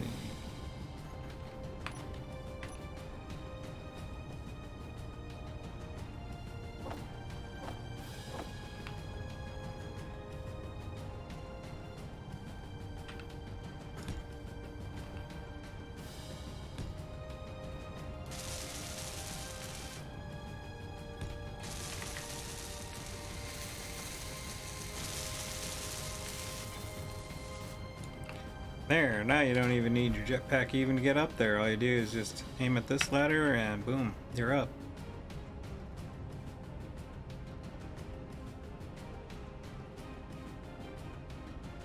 I mean, only to be used in a desperate situation because this is not an airlock door, so I don't want to put it over here because it could clip that tire pretty easy. I'd have to extend it out another block just to be safe, and it's just easier to do it right there.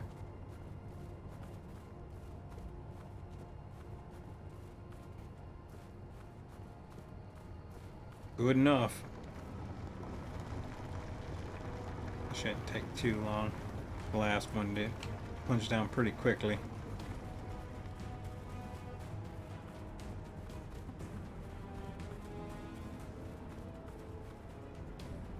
So funny because the scale of these things, you know,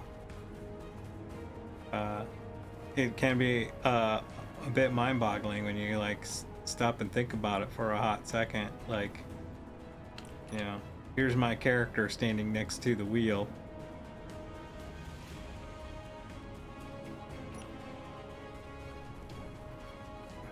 curious of how this thing would run if I converted it over into the 2x2 wheel. I wonder if I could actually eliminate one of the half blocks from the stanchions.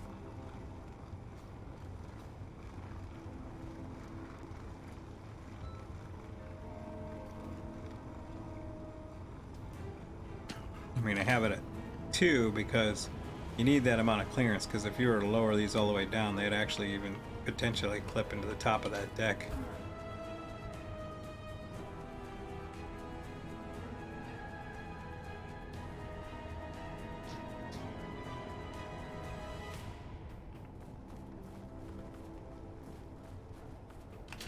Alright, let's see how we're doing refining.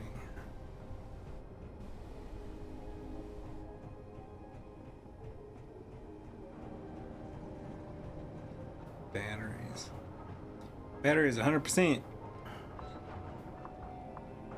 Weirdly, we still have frickin' stone, or are we grabbing stone? Let's see. Need a port. Need a port.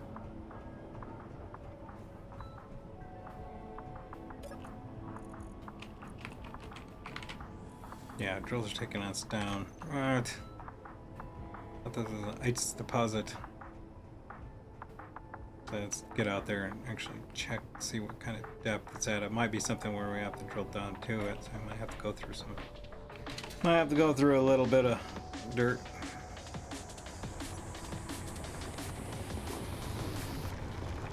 I'm not even picking anything up. Alright, so we don't need dirt. And it says ice here. 5.2, yeah. So it's just actual ice, but it's still just at the surface. I probably could have just did a single drill plunge. Let's get that protractor and put away, and then let's get moving. We got some action. All right. 5. So we can kill that rotation in a good position. We want 7.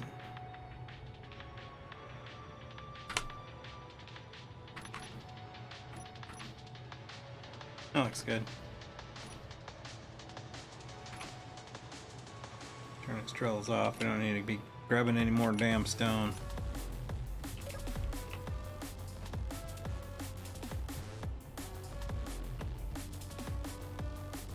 Hopefully this isn't interfering in our magnesium production. We're at 90K. That'd work.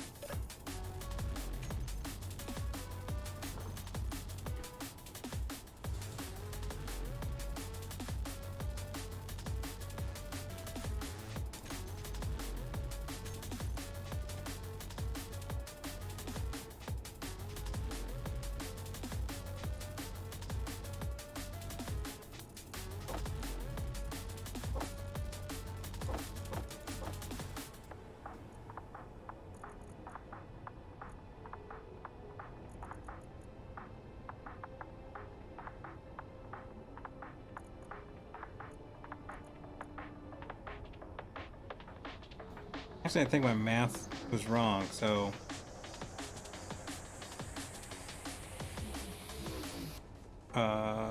let's put this down first. So with 20K, that would be 20 times 7, so it'd be 140 here. So yeah, no, we're fine. We got tons of it.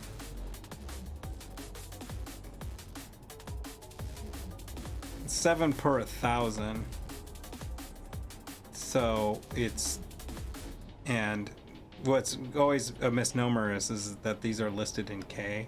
So 7 per 1,000, there's 20,000 here. So that's 140. So plus what's in the inventory, that's another, 90 almost. So all told, with you know, roughly 90k, 90 times 7. So we're talking about 630 ingots. So definitely going to be okay there. We can make more ammo in the future as it gets refined, but we're not in any big hurry.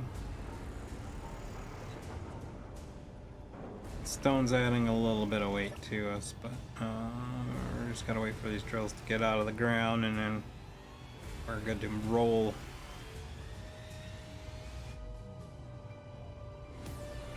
Actually, I will take... The batteries are fully charged. I've got reactors. They're green. Uranium's at 40, but we only use 10 to get the batteries fully charged, so we're good there. We got solars that's kind of helping, not much, but it's there.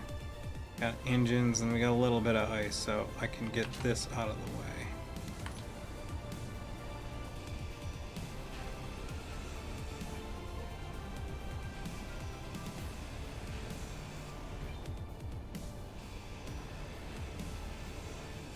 We can put it back up if we need it, but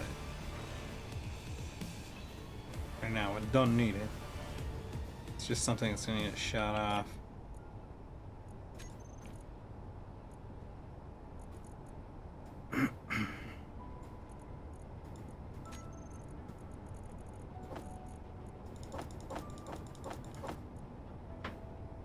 And I'm aware I'm floating while I'm in an inventory again. I am that guy.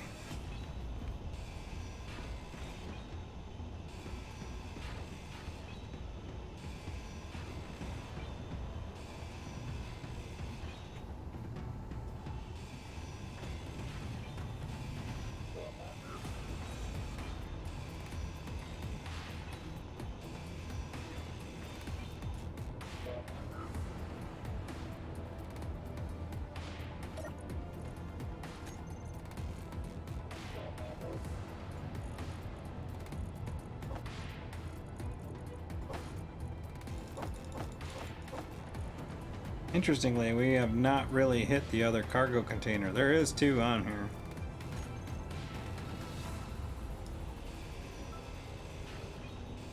And actually, I need to fix that. As I'm just realizing, so one of the things that we don't want to do with this rover is have everything sitting on one spot. So let's do this and then this. And we're gonna move all of this up here. So that way, if the first cargo gets damaged, which has the ores, I can use the parts to repair it. If this gets damaged, I can use the ores to make the parts to repair the other one. If they're all sitting in the same one and that one gets damaged, then I'm kind of screwed. And then I have to do some goofy stuff.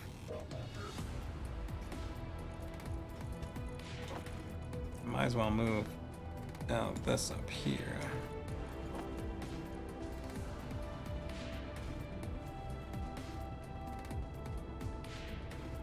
Except when I drill, it goes into this one first, because I think that's the rear facing one. So probably should have this down here. Actually, let's do it this way. Swap these around. Ah, stupid mouse. I needed to switch it out, but I didn't want to do it.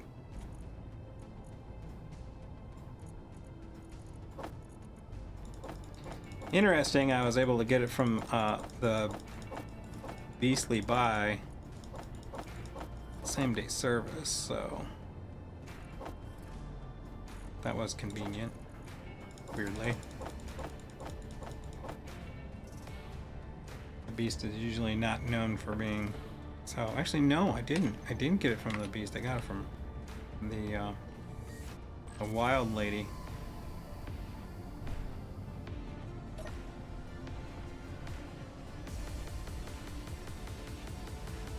The Wild Lady of the Jungle.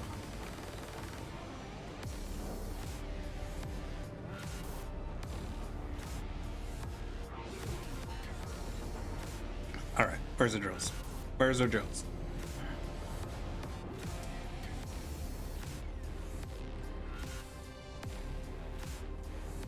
Okay, drills are up. And let's unlock this, unlock that. Start bending this. Start bending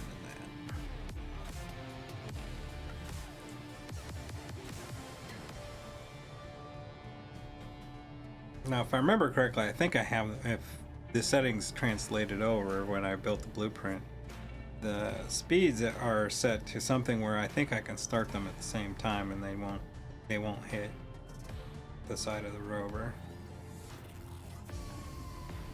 Well, block that.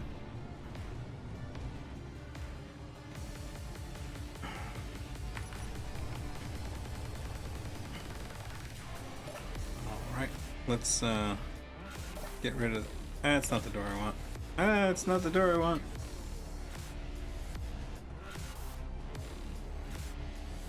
Lose that front landing gear before it tears up the front tires. So, swing over here. Disconnect this and get it back up. Now, in theory, I could leave it there. But the minute I turn, there's always a potential the tires will rub on this and clang out and boomies happen. Now, that connector that's down there would have the potential, but it doesn't for two reasons. One is it's nestled in a gap of all the wheels, and two, steering on those wheels is turned off. Or should be turned off anyway.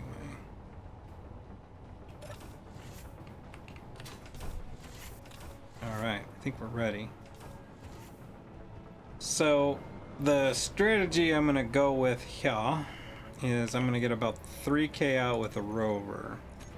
Then I'm going to go in with the fighter, see if anything kind of comes at me, take out its antenna, and then this is the game plan, and we know how game plans tend to not always work out.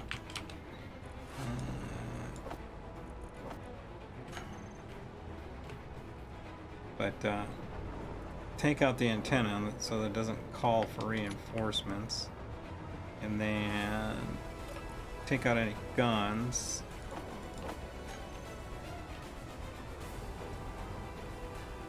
Alright, it looks like it might be a nighttime assault. We gotta get turned around first.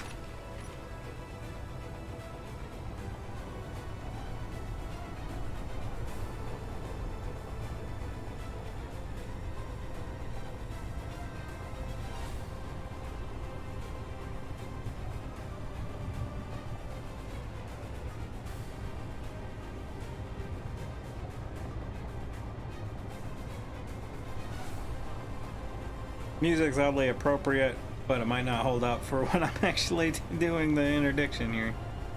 Let's see how we're doing. Alright, so we'll get into about 3K.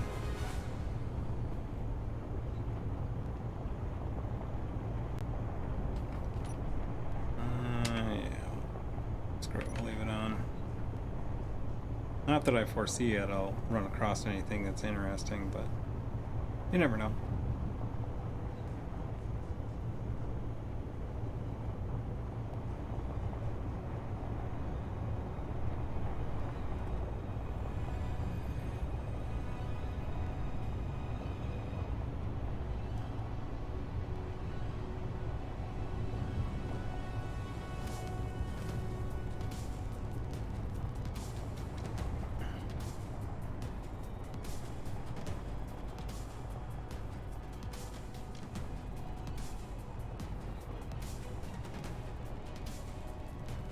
Alright, that's good enough. Alright, let's...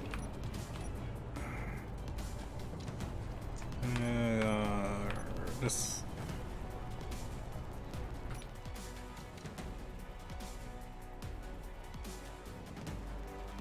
So what are we dealing with? I see an antenna, 2 wind turbines. Don't see any guns. Alright. Recon mission, antenna destruction.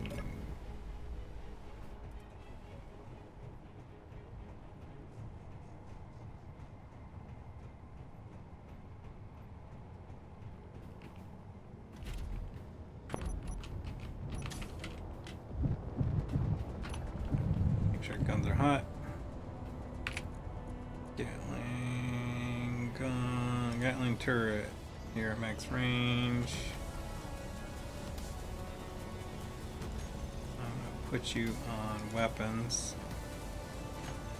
Just in case. Alright, here we go.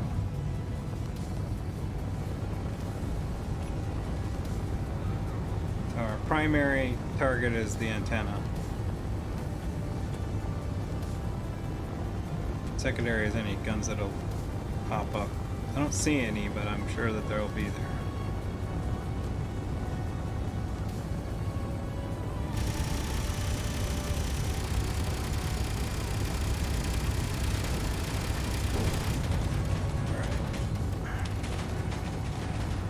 Should be the antenna.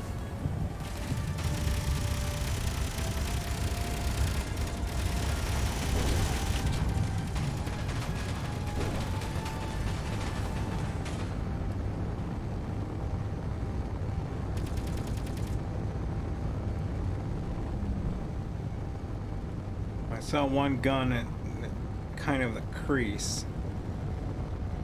Question is whether or not I can get to it.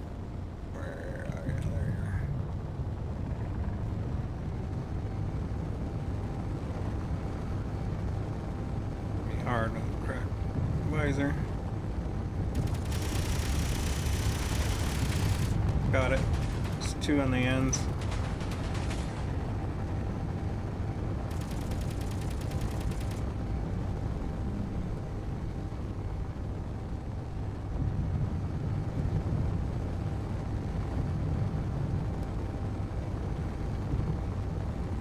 What the hell is that? That's my rover. Hard because it's like I take out the antenna and I can't see it anymore. There it is.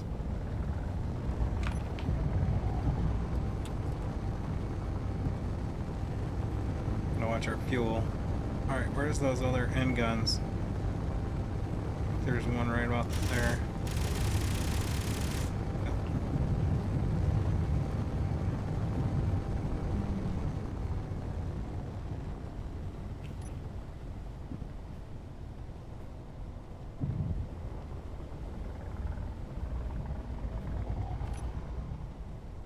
I think there's one other gun. We're gonna have to head back soon. We're getting low on propane.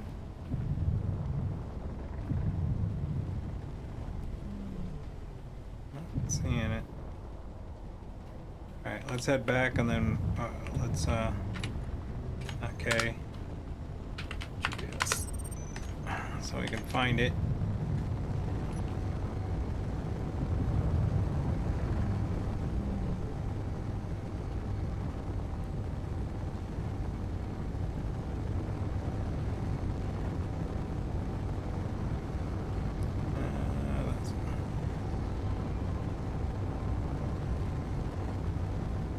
I think we've taken out enough of it we can approach with the rover now.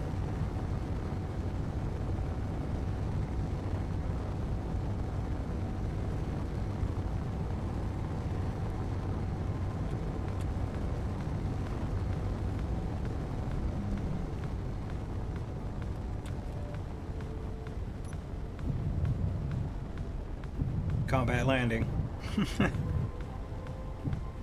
Or just a nighttime landing because the lights are off.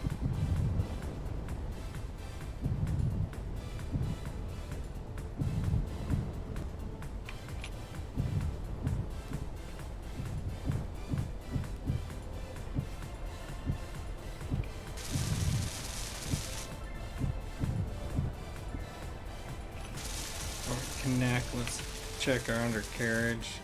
How bad is the damage there? Not too bad, actually.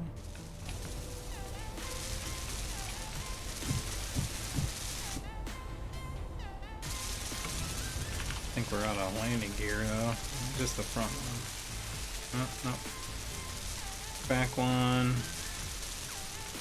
Both back ones into the hole. All in all, held up well. Not too shabby for our first first combat mission. All right, let's roll up on this thing and see what's going on.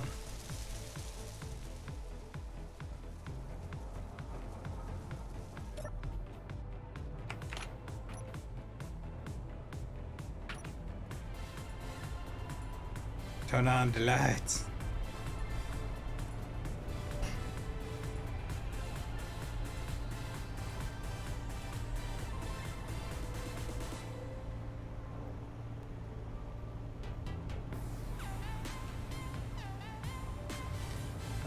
Probably should turn off these guns since that if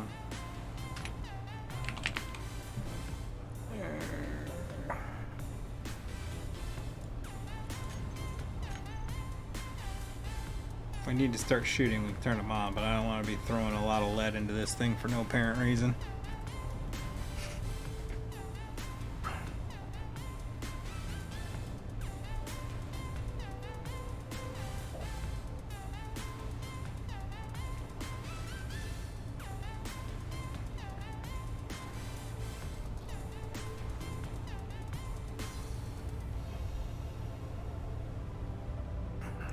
I just realized that I added the mod this week and I didn't actually end up building the block yet.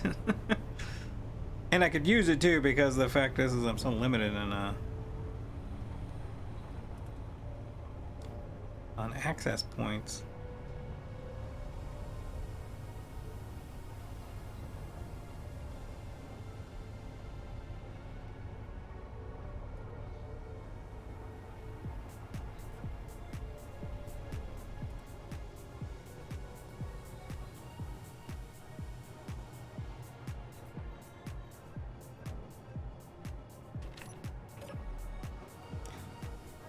Alrighty.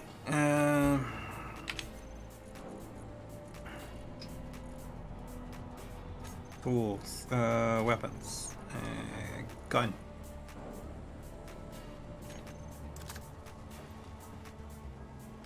I changed out my skin. I'm using the skelly gun. Looks a lot cooler.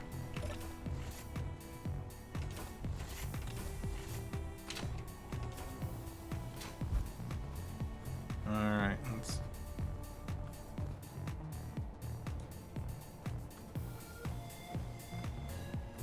check the perimeter real quick.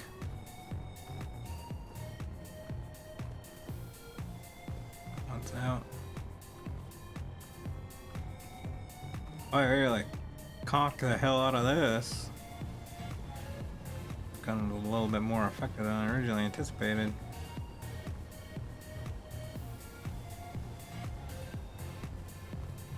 Alright, outside looks okay.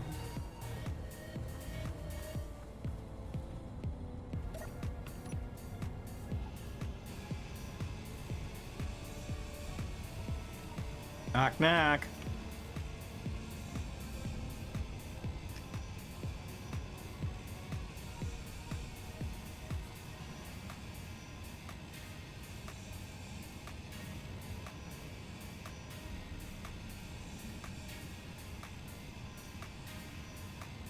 Get it, the Assert and the Space Pirates don't get along.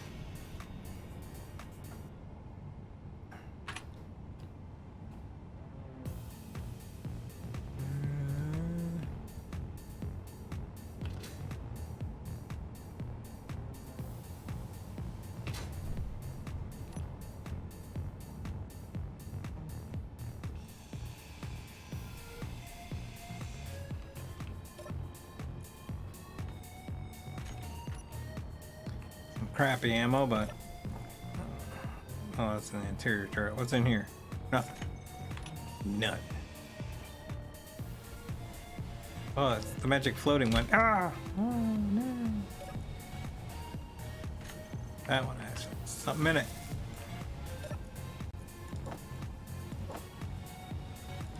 Captains. All right, I'm curious. Here it says, Captain's Log, Stardate 4041.7. With the Enterprise destroyed and the crew captured, my only hope for survival is to sneak aboard hostile ships that pass by occasionally. It seems there are more ship traffic up north. Hopefully I can gather intel regarding the whereabouts of the crew. I did manage to salvage a few supplies off the escape pod, increasing my chances of survival.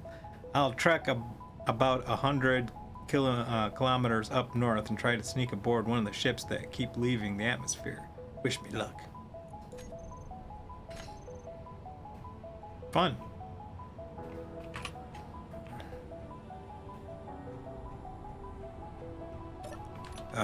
Knock knock. Open the doorsies.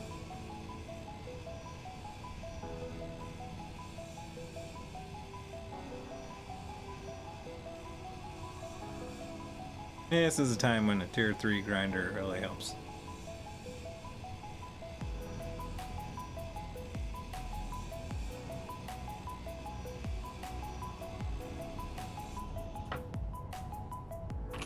Okay.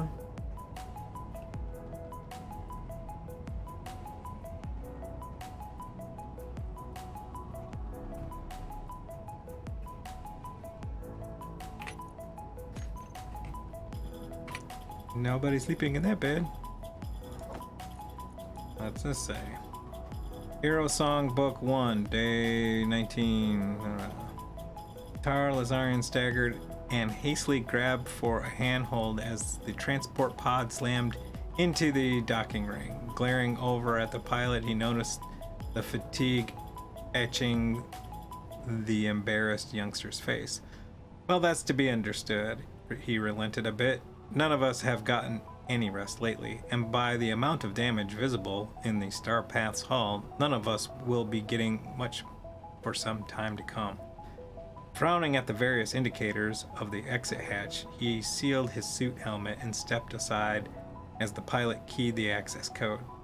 Stepping through into the ship, they were met by a human bearing a shoulder patch of an upright silver sword encircled by a golden laurel wreath.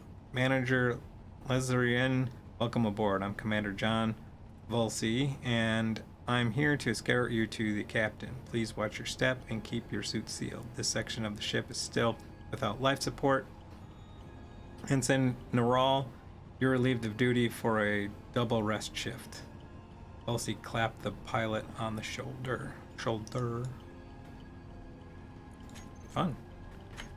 I catch some of these stories and then I want to read more and I don't know where to find like the other parts. Okay, yeah, let's check the rest of that. Thing and then thing and it looks to be about it.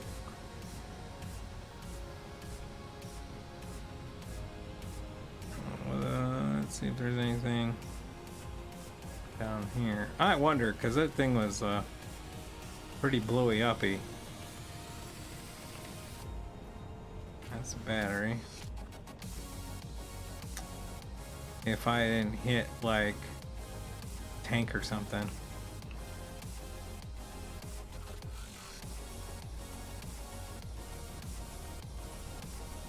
Well, we could spend a lot of time scrapping this down, or we'll just, we got a GPS marker, we'll call it the, I think this was a research station. Assert research station, and this is on Mars. And we'll turn that off. Okay.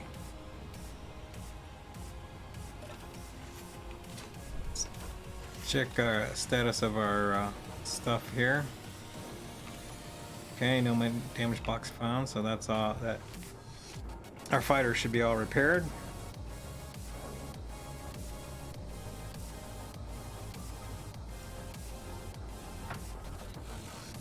Actually, we'll put start our library in this locker here.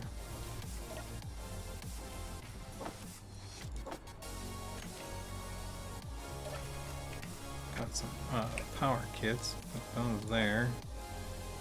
Put, oh, actually, let's put it in. We're using the inner locker, so we'll just keep doing that. And that one.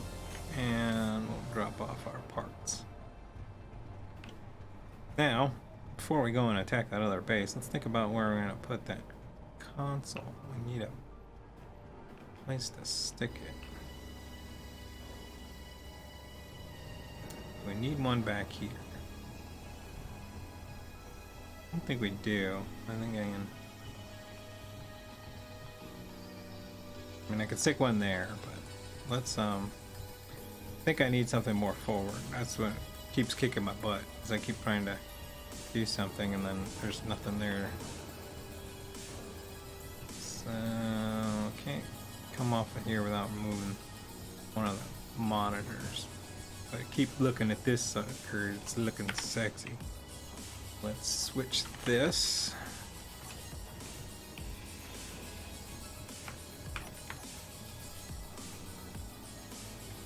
Come on, mouse. Come on, mouse. And then we'll add in one of these.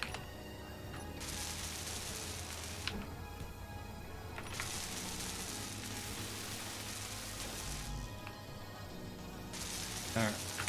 And we're gonna color it this color. G7.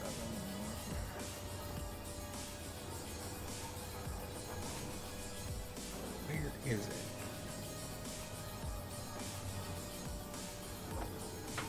There it is.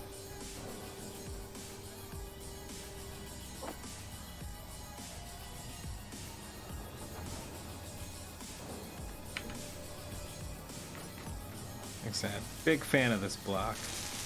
Ever since I found it, I've used the crap out of it because you have port.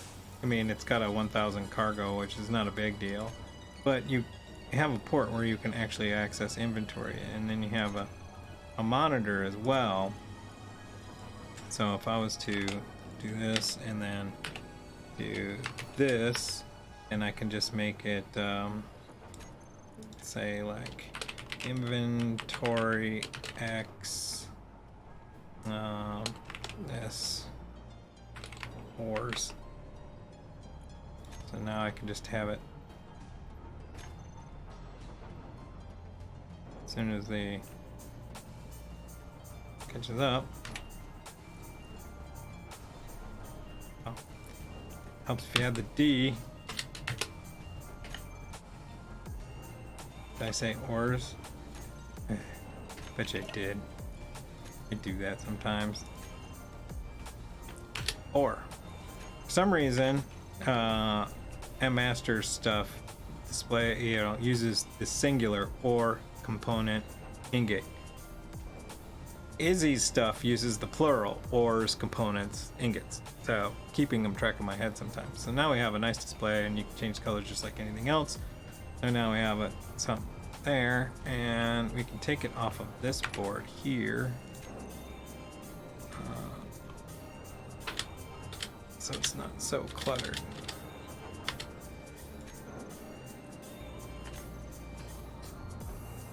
So we can look over here and check our ores. That nice. We're actually 270 ice. Oh, that's pretty decent.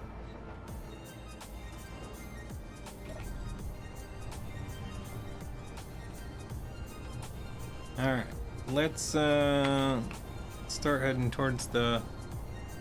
Well, actually, let's park it here for the night and cut out on time. I know I started a little late, but lock here, and we'll start. We'll be focused, you know, super focused on taking out the other base, the more difficult base next week. And turn around. There you go.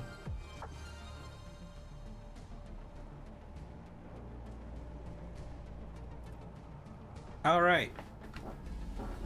So we had an eventful day. We did some mining, and we took out a simple research station. But next week, next week, we'll be taking out something a little, slightly more challenging. It's going to actually throw some stuff at us. So, hopefully tomorrow. I didn't last week get out because of work stuff and not feeling well. I didn't get frostbite out last week. Hopefully I should be able to get it out tomorrow. If not, if I don't talk to you before, I'll see you all next week. Thanks. Good night.